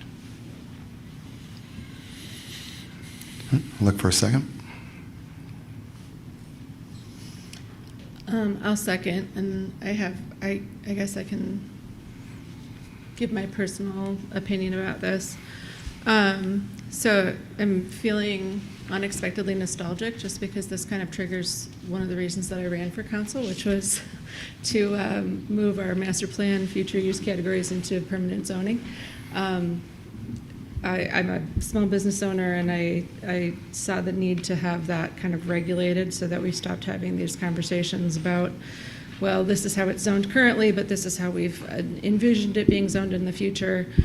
And now, of course, we've had some just globally transforming events between when this was written and now. And so I think it is true to say that our plan is out of date even for its age, although it's sad that we took the time to upgrade it and now it's 5 years old and we haven't had a chance to move any of those things into permanent things because there has been an incredible amount of upheaval since then. So I guess I am on my way out on council, but I'm just going to kind of speak to those of you that are remaining and our planning staff that are remaining, and if when that new plan comes through, it could also include some kind of a little bit more direct pathways towards getting those zonings updated so that we're not in this position again. I had a chance to walk that block over the weekend and kind of look at the surrounding areas. There's already a couple of apartment buildings there. There's mixed use on Abbott. I think we do have to acknowledge that we live in a college town and that means that we have to accommodate the population that comes with that. It always hurts my heart a little bit to hear our detached home dwelling residents discounting the contributions of our student residents and also assuming that only students live in apartment buildings. I have been an apartment dweller. I have 3 people that work for me at my downtown shop that are all in their 30s that are apartment dwellers, one of whom lives in the apartments north of Saginaw and enjoys the privilege of walking to work when she comes to work. 2 others that do not currently live in East Lansing told me that they wish they could live in East Lansing. And I'd like for a chance to our residents to understand that apartments don't mean bad neighbors, that they're, and then I guess it also kind of hurts my heart to hear that the perceived benefit is only to the owners of that property and not to the people that will live in it in the future. People need places to live, and sometimes that looks like a house and sometimes it looks like an apartment building. So I think it's our job to determine kind of where that's appropriate. It seems from my experience of that block, now of course I don't live there, but it does seem to be heavily rentals already. I saw a lot of CRMC signs on those buildings. There's multi-family dwelling in the sorority buildings and already in the apartment buildings. So although it's always hard to vote yes on something that's been opposed from the public, I will be voting yes on it, and I encourage everyone in town to think of apartment dwellers as neighbors as well as people that live in houses. I have some comments. I want to indicate my comments regarding this proposed ordinance and explain my vote. I want to acknowledge that my campaign committee accepted contributions from the applicant, first of all. I further want to acknowledge that I have known the Hagan family for over 50 years. I believe their good intentions in their statements. They've been honest with the community and the council. Frankly, I think they've been very frank with the council on this issue because they've indicated that they really don't know what they do with this space. I also want to give this caveat to my comments, and I'm only commenting on Grove Street. I'm not commenting on Ridge Street, which I consider a different situation and which actually in the end will reflect in the way I'm voting. This block is not realistically single family, and it hasn't been for some years. The presence of both a fraternity house and a sorority house in this street are practical evidence of that. One of the problems with this application is that the master plan has not been perfected relative to this block. Consequently, the applicant, the neighbors across Burcham, the Planning Commission, and the council are put in the position of engaging in mental gymnastics to try to fit the current zoning code into what the community previously envisioned and or whether this upzoning is compatible with current circumstances. The staff report of May 10th, 2023 at page 8 and page 2 of the staff report of June 14th, 2023 suggests that the master plan conceptualization is not consistent with the current RM32. Instead, they suggest that the envisioned R4 category is consistent with the current RM8 and RM14. And to paraphrase the applicant at our prior meeting, if they could just rezone their 3 lots, they would do that. But they can't do that and build what they envision. And therein lies the problem with this application. Given these considerations, I will be voting no for the following reasons. First, the rezoning is inconsistent with the master plan. Second, this rezoning would, in effect, be trying to fit a square peg into a round hole. Third, the rezoning is inconsistent with the current zoning classifications. Further, this rezoning would open up the entire block to haphazard development in the RM32 category. Since my service on the Planning Commission in the 90s, I have never favored what I call, quote, patchwork quilt, end quote, zoning. I do not favor it here. Ultimately, I believe this area is going to have to be rezoned, and it's going to have to be rezoned with a compatible use that's going to involve apartments or multifamily housing of some kind. But that's not right now. Referring to page 6 of the staff report of June 14th, 2023, my specific reasons for voting to deny the request are the following. Number one, in this respect, I don't agree with the reasons, all the reasons stated in the Planning Commission report. I agree with 3 of them. Number one, the density allowable under the proposed zoning district exceeds that which is intended in the city's master plan when considering the overall site. And then my second one, but it's number 4 from that staff report, is the uses allowed under the proposed rezoning would be more intense than those permitted in the existing or surrounding zoning district. And then finally, my third reason, and number 5 from that staff report, is the existing R2 zoning district is compatible with adjacent and nearby zoning districts and is a common zoning pattern for interior lots within blocks fronting Burcham. I want to add this. At some point in the future, with the right zoning and the right proposal, I will vote to change this block to a different configuration, but not tonight.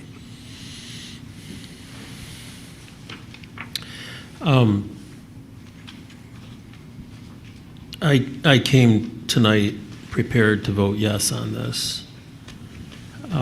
I too have driven through the area over the last couple of weeks looking for single-family residents to talk to there.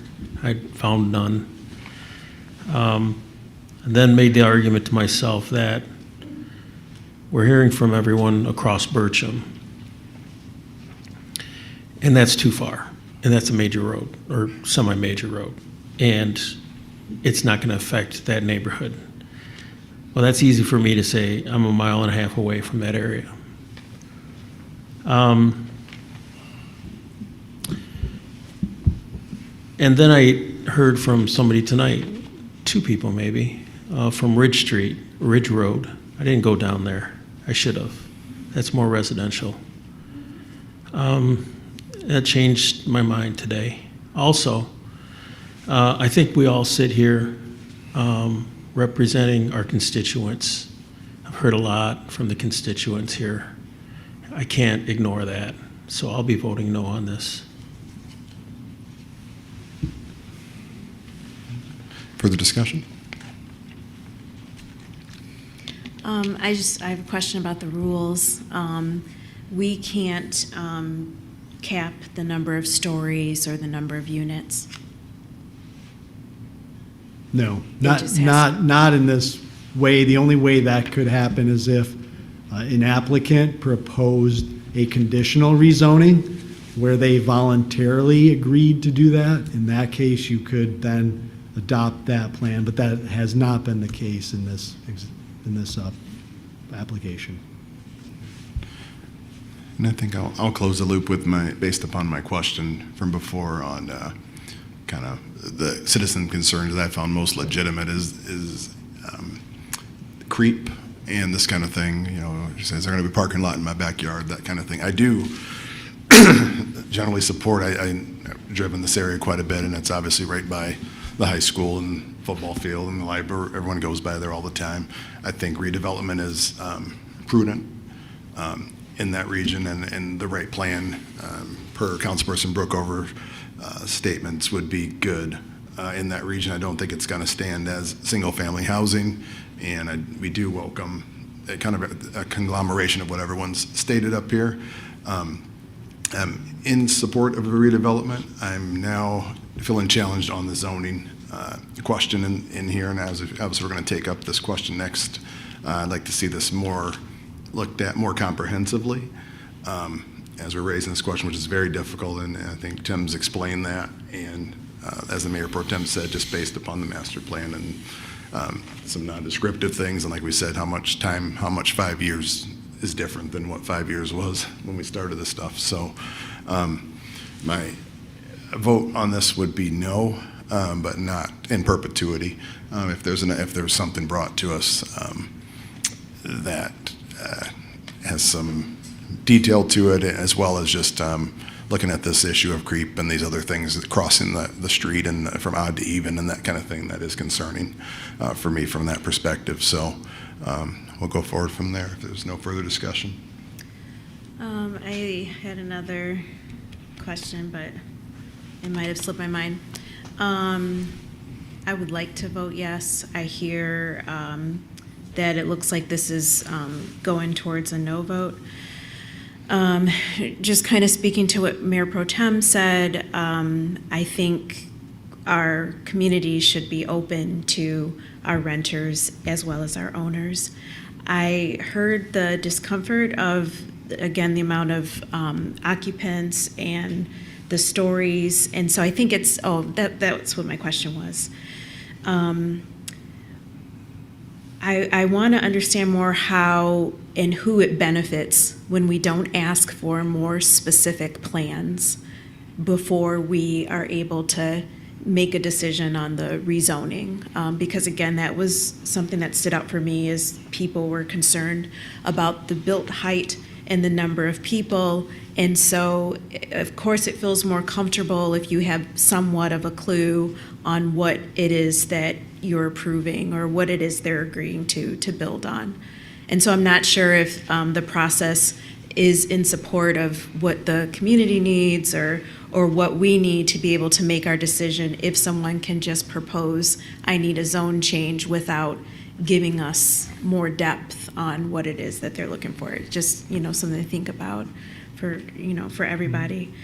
I also want to say I've found it problematic, as I've stated before, that people must lease units in October for move-in dates that are the next year. People go through immediate changes in their lives, and in order to find a place in the city of East Lansing, it would work towards their benefit that there is more flexibility for when it is that they're able to move in. So I just want to also encourage developers or anyone who's thinking about offering rental spaces that it will mean something different for who comes through your doors if you change that rental period where it doesn't have to go with MSU's semesters. That's all. Thanks. Yeah, and thank you for the community for the outpouring of information. Your information was received, and we do read everything, just so you're sure that your correspondence does go through, and we do read every single stitch of stuff that comes to us. And then also, out of respect to Hagen Realty, obviously you're a trusted entity in this community. This has very little to do with that part of it. I think the factors was a fairly made factor. These are business decisions, and if it's not Hagen that makes the decisions on these parcels, I've been around long enough to see what happens when we're tangling with developers and people who aren't about this community and don't care about it, and what happens when you get stuck in those scenarios and how badly it goes. But you're a trusted entity in this community, and we will continue to listen to proposals and things that you bring forward. It's just a situation where there's a lot of variables in this situation. So thank you, Bill. But if there's no further discussion?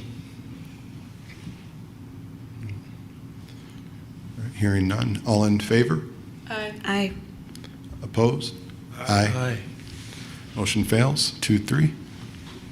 3-2.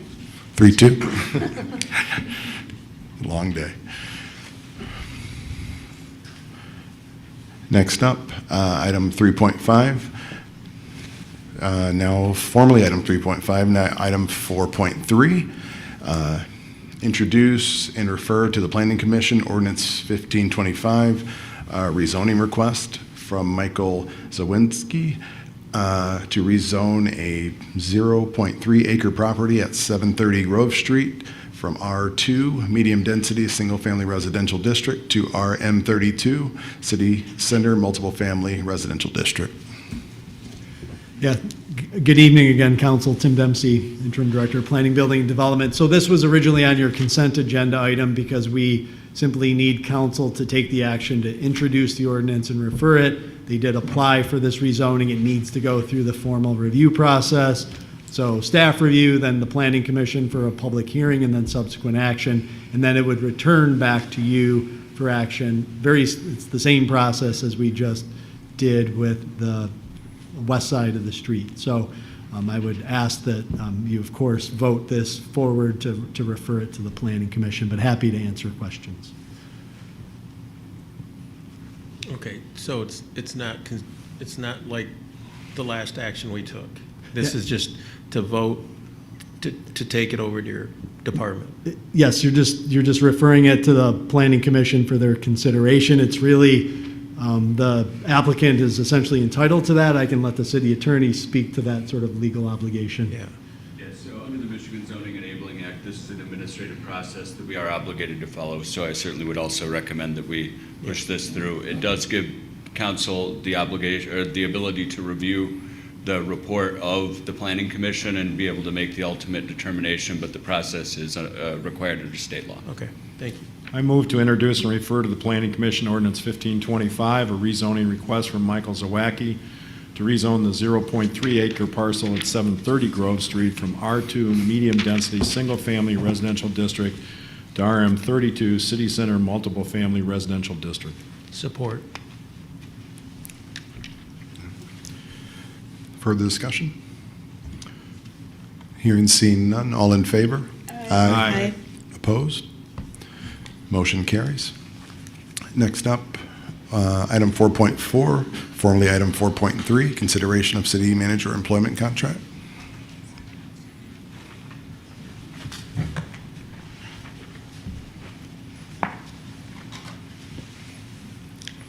Good evening, Council. Emily Kenny, Director of Human Resources. On August 13th, council approved the appointment of Robert Bellman as city manager and authorized human resources and the city attorney to negotiate an employment agreement. The proposed city manager employment agreement with Mr. Bellman is before you tonight, and I'm happy to answer any questions that you have.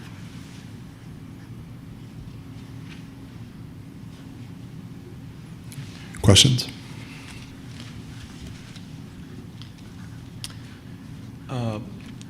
Negotiations of the contract, was there city council involvement? It was between it was John Clark from the city attorney's practice, myself, and the candidate. The council was, the mayor was kept apprised of the actions as well as other council members that requested information as we moved along.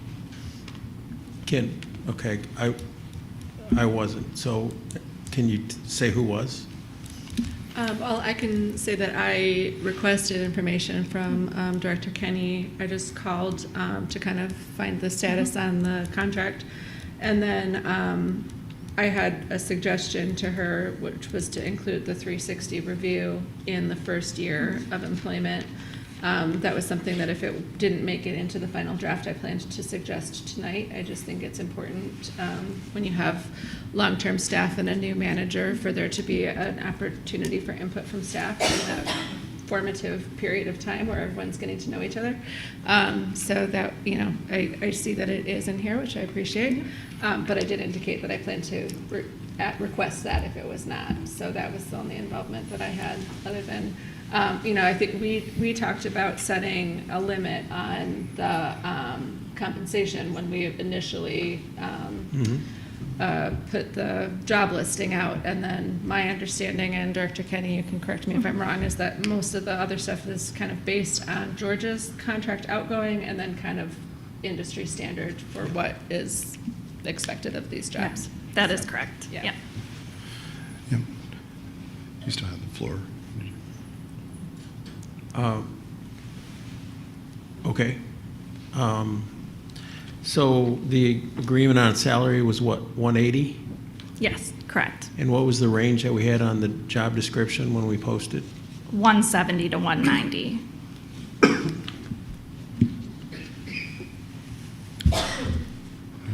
I did have one thing, just didn't, I know at one of the iterations of this council, we developed the evaluation process for council. Going through that a couple times, I think it needs refinement from your department, either outside professional refinement of our review. I think our it was just kind of, some of it's kind of piecemeal and kind of difficult to work through for council. I would recommend, in general, refining that process. Yeah, I can speak to, I guess, my own frustrations with this process, and maybe this isn't the time to do it. It seemed to kind of fall upon the mayor to dictate the form of that process. And, we have kind of a 5-member, I like to think that we're equal. I mean, we all have one vote. The mayor obviously has some other responsibilities, but he doesn't necessarily have any special expertise in terms of evaluating staff. And so I think rather than having the mayor spearhead that, it would be nice if there was guidance from HR in the kind of form that takes. Maybe input could go through, it might not be appropriate to have somebody that's subordinate to the city manager directing the process, but some additional guidance in the form that should take would be appreciated, and maybe not depending on a single member of council to kind of have that sole responsibility. No disrespect for you, Mr. Bacon. Taken. I should get a second HR to agree on all that stuff. Questions? Can you or the city manager, or the city attorney, explain number 15, please?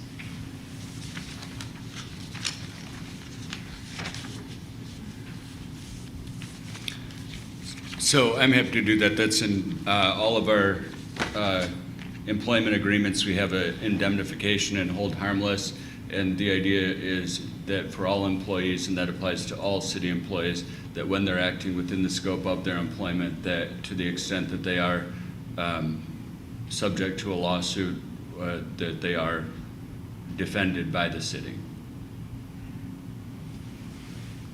Yeah, that's the one I was going to refer to.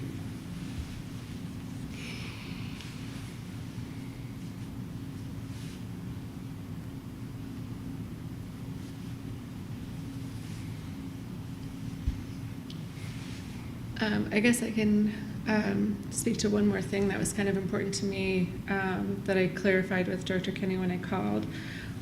This contract is for a 2-year term, and I think that it's important that we offer our incoming manager every opportunity to succeed, and so I want Mr. Bellman, if we do in fact vote to approve this contract tonight, I want him to have a sense that there is some security in coming here. He is obviously moving a fair way, and committing to us and to service to this community.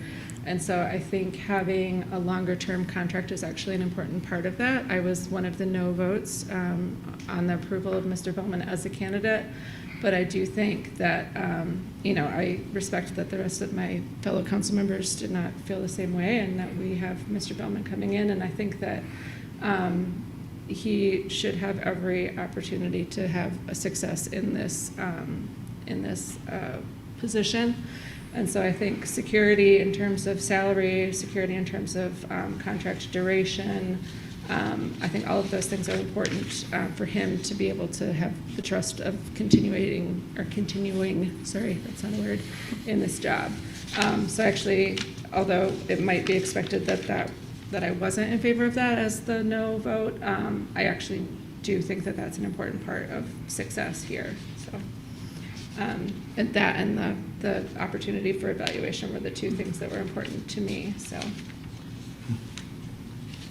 Mayor Pro Tem, are you asking for something different with the time? Okay. No, You're just- I was indicating that that's actually something that I'm in favor of. And Okay.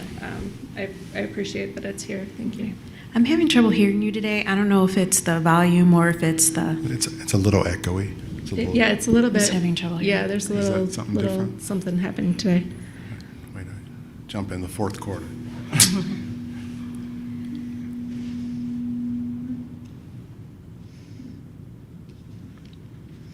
Do we have a motion on the table? I'm going to move it. Okay. Motion to approve the city manager employment agreement as attached to this agenda item and authorize the mayor to execute. I'll look for a second. A second. Moved and seconded. Further discussion? Yes. I will be voting against this motion. First, however, I should emphasize this is, excuse me, not a vote against our new city manager. This is a democracy, and the majority of this council voted to hire him. Because I believe in democracy, and I believe democracy works, I support that decision and wish Mr. Bellman the best of luck in his new position. For the sake of the city, I hope you're successful, Mr. Bellman. The reasons I am voting against this motion in the embedded contract are as follows. First, the biggest criticism I heard about our separation from Mr. Lahannis was the extent of the dollars paid out via his severance. Section 13 of this contract potentially commits the city to a possible extensive payout to our new city manager. I believe that to be unwise at this time. Second, this 2-year contract in Section 13A requires a severance payment to the manager even in the event that his contract is simply not renewed. In other words, if the contract simply expires on September 26, 2025, a severance payment of up to 12 months is due. That means this contract is not just a 2-year contract. It is actually a 3-year contract. Third, these payout provisions are potentially unfair to long-term city employees who have no such severance provisions and or who have severance provisions of far less numerical value. Fourth, these contract provisions occur in the context of wholesale unilateral salary increases and other selective employment contract changes implemented by our interim city manager within the last several weeks. Under our charter, perhaps that was allowed, and it is certainly true that many of our employees may have deserved a raise after a deliberate salary study and public discussion. However, there was no salary study or public discussion of these changes, and their ramifications. In the interest of transparency and the effective use of the taxpayers' money, there should have at least been such public discussion. Despite my written attempts to ascertain the total budget effect of these recent changes, I have yet to receive a specific numerical delineation of how much these recent changes will cost the taxpayers in this and future budget years. In other words, I have no idea how much we have just spent on these increases. That missing variable is further illuminated when Section 2 of this contract provides for an automatic increase of the city manager's salary every July 1st based on other employees' increases. So are we talking about the increases that just happened, or the increases that may occur, the cost of which we don't know what it is, in the next budget year because of step increases for those various employees? I emphasize again, this was probably something that could be done under the city charter, and most of those employees, if not all, probably deserved an increase in pay. However, consequently, absent the necessary overall financial information to ascertain the true cost of this contract in the context of other recent unilaterally increased salaries and benefits for, by my best estimate, over more than 50 non-union city employees, my vote is no. Further discussion? Yeah, I wanted to make some remarks. I spoke with a number of people and read a number of letters as we were thinking about considering Mr. Bellman. And while I didn't vote in favor of where some people wanted me to vote in favor of, I still heard what people were saying. And my workday started today at 8:30. I have to be at my job during the day.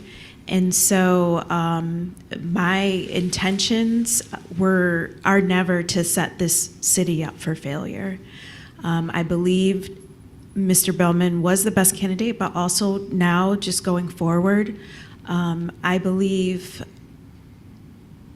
sometimes we absolutely find humility in situations that we wind up in, and hopefully look back on how can I do better, or where did I go wrong. And I just, want staff to know that I'm still looking out and listening.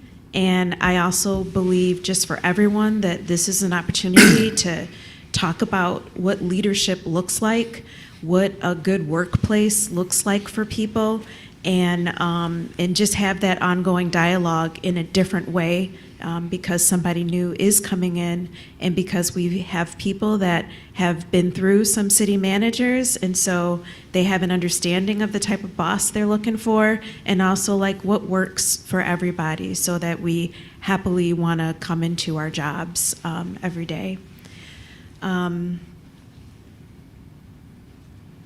Yeah, I saw in the contract that there was a piece on professional development, and just again, I just want to encourage professional development to also happen just within the organization, and again, just those opportunities to think about the types of leaders that we are, and the type of workspaces that we want to create for people that's equitable and inclusive, and people have a sense of belonging, from our lower paid people and part-time people to our higher paid folks.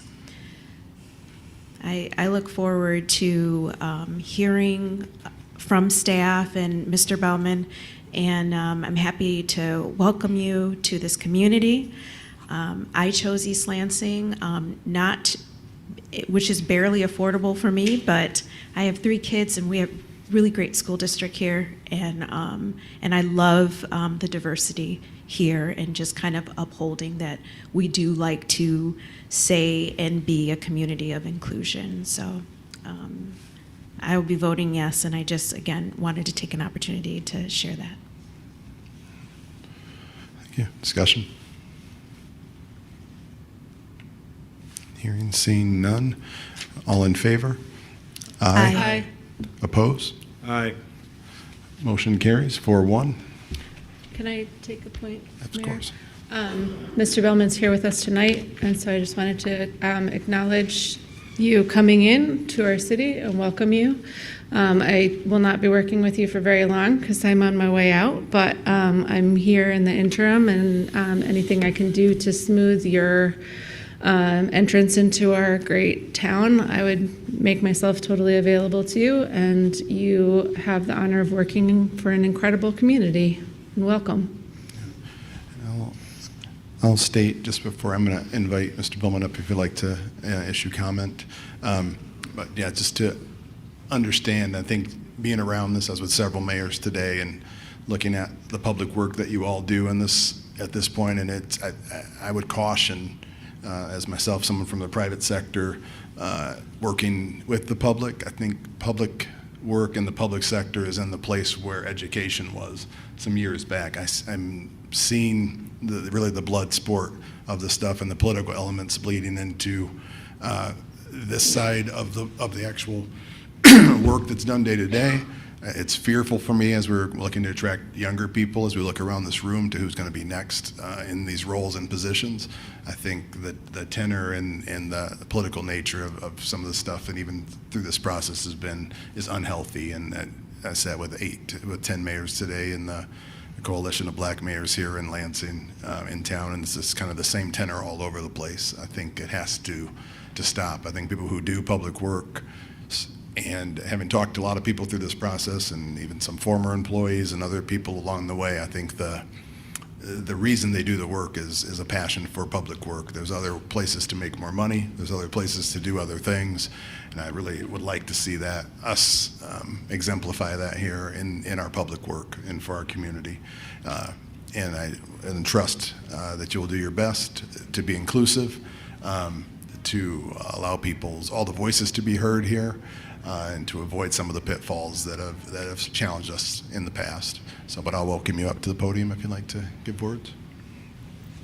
Mayor, I too would just simply like to say that I'm welcome to East Lansing, and that I look forward to working with you for the brief time that I will have working with you. I have some other commitments back in Arizona, including returning to work there, so that is going to limit some of my opportunity to work with you, but I'll be glad to discuss with you any of the things that I can to help facilitate and ease the transition, and certainly can give you more insight and information about the reclassifications and why that was done and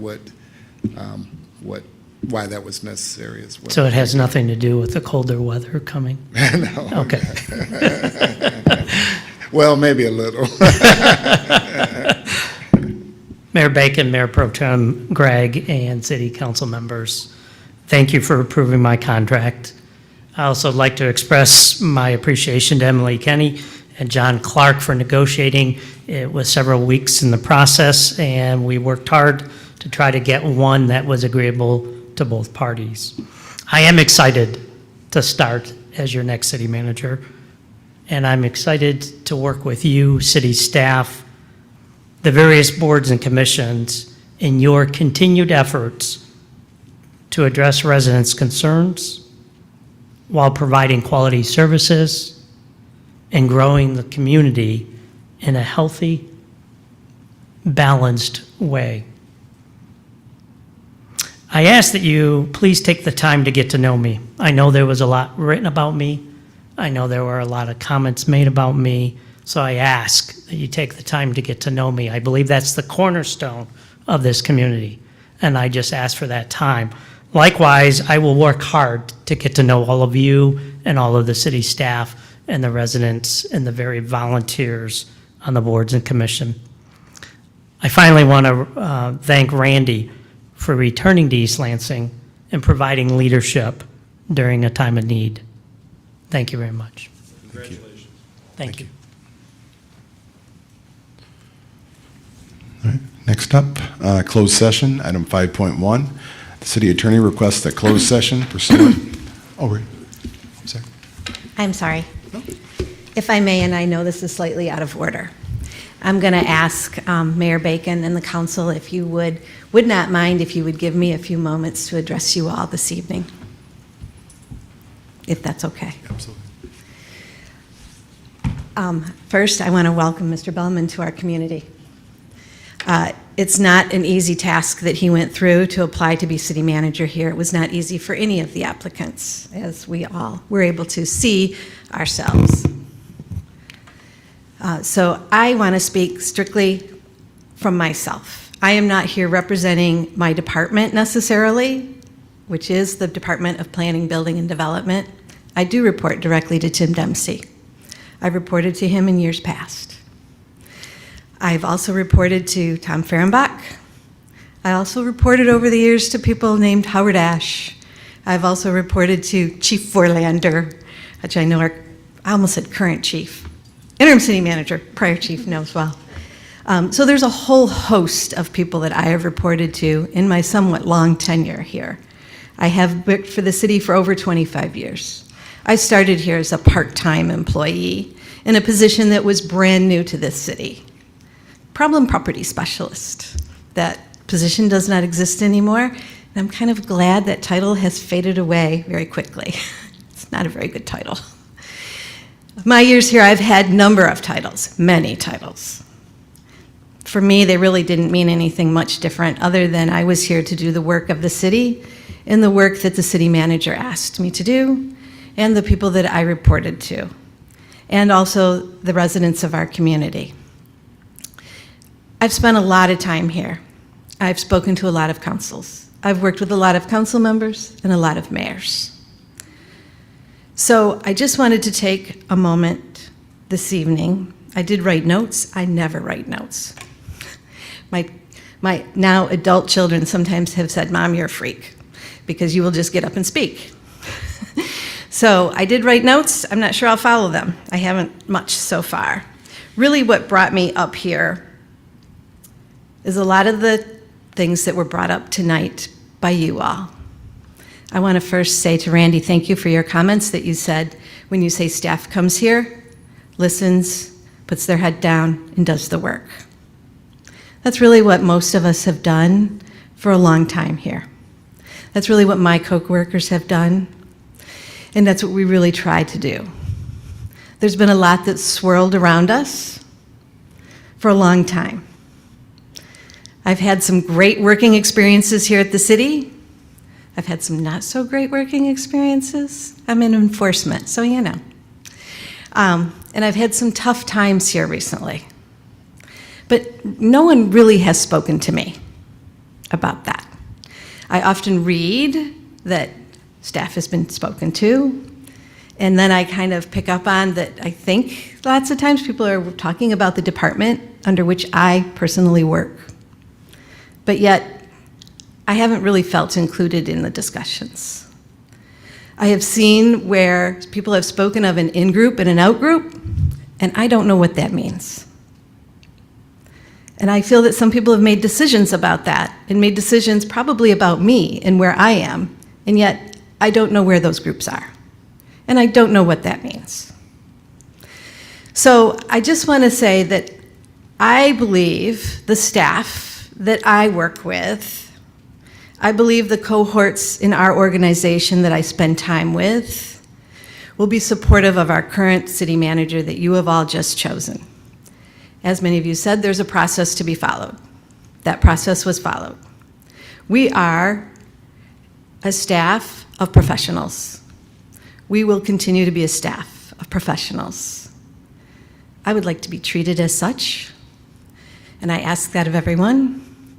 I try to give that in return. We make mistakes, often. We're human. Sometimes that's hard, because in our line of work, our mistakes are very public and talked about and debated. So we will continue to work as hard as we can. We will continue to work and serve this community. What I guess I want to ask is that we're supported in that, and there's less discussion, whether that's, we can't control the press, I know that, but we can all control what we say. So if there's less talk about the in-group and the out-group, less talk about who's a good employee and who you may have heard bad things about or good things about. I think it would help all of us that work at the city. And again, I'm only speaking on behalf of myself. I have not had great discussions about what I was going to say this evening with people I work with. And I did that intentionally. Partially because I didn't know if I would actually come up here and do this. But I hope that you've all heard me. I hope that this makes some sense to you all. I welcome questions from any of you. It's no secret, I reached out to every single one of you to explain first, not to explain, but first to ask you all if you had any questions of me as an employee that was an administrator in a department that had been under a lot of scrutiny, that I could answer, because I would answer those questions honestly and with all the knowledge that I personally had, not based on what I had heard. I did have an opportunity to speak with some of you, and thank you. Some of you asked me quite direct questions. Thank you. And some I just didn't have a chance to, and I understand everyone's busy. So, but if anyone has questions of me, I am here to answer them. I work for the department that I think there's been a lot of discussion about, and I'm an administrator in that department. I am proud of the work we do. I am proud of my coworkers in my department. I am proud of the departments represented here this evening, and I'm very proud of having worked for this community. And I know that most all of my coworkers are also. So I thank you. We're going into a new direction. It'll be a new time in our history.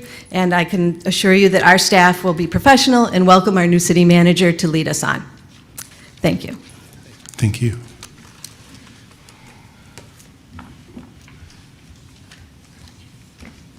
I think I got to call it the roll call. Oh. Yeah.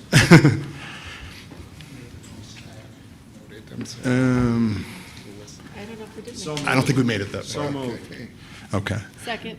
Moved by Councilperson Brookover, second by Mayor Pro Tem Gregg. Any further discussion? Hearing none, roll call vote. Councilmember Brookover, Yes. Councilmember Garcia, Yes. Councilmember Watson, Yes. Mayor Pro Tem Gregg, Yes. Mayor Bacon. Yes. We will only be returning back to the chamber to adjourn this meeting. So we are unofficially adjourned to the public.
Do I need, do we have to roll call back then?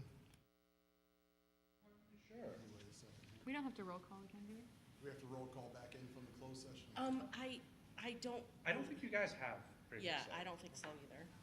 I think I need 3. Once 2 more come in. Yeah. So I can adjourn. All right, they are all coming back in. George, am I able to They just are all adjourn, or do we coming. roll call back in? I can't remember. No, Yep. because as soon as I will. I saw them coming down, I'm like, okay. I think I can do it. I'm just gonna keep their volume down right now.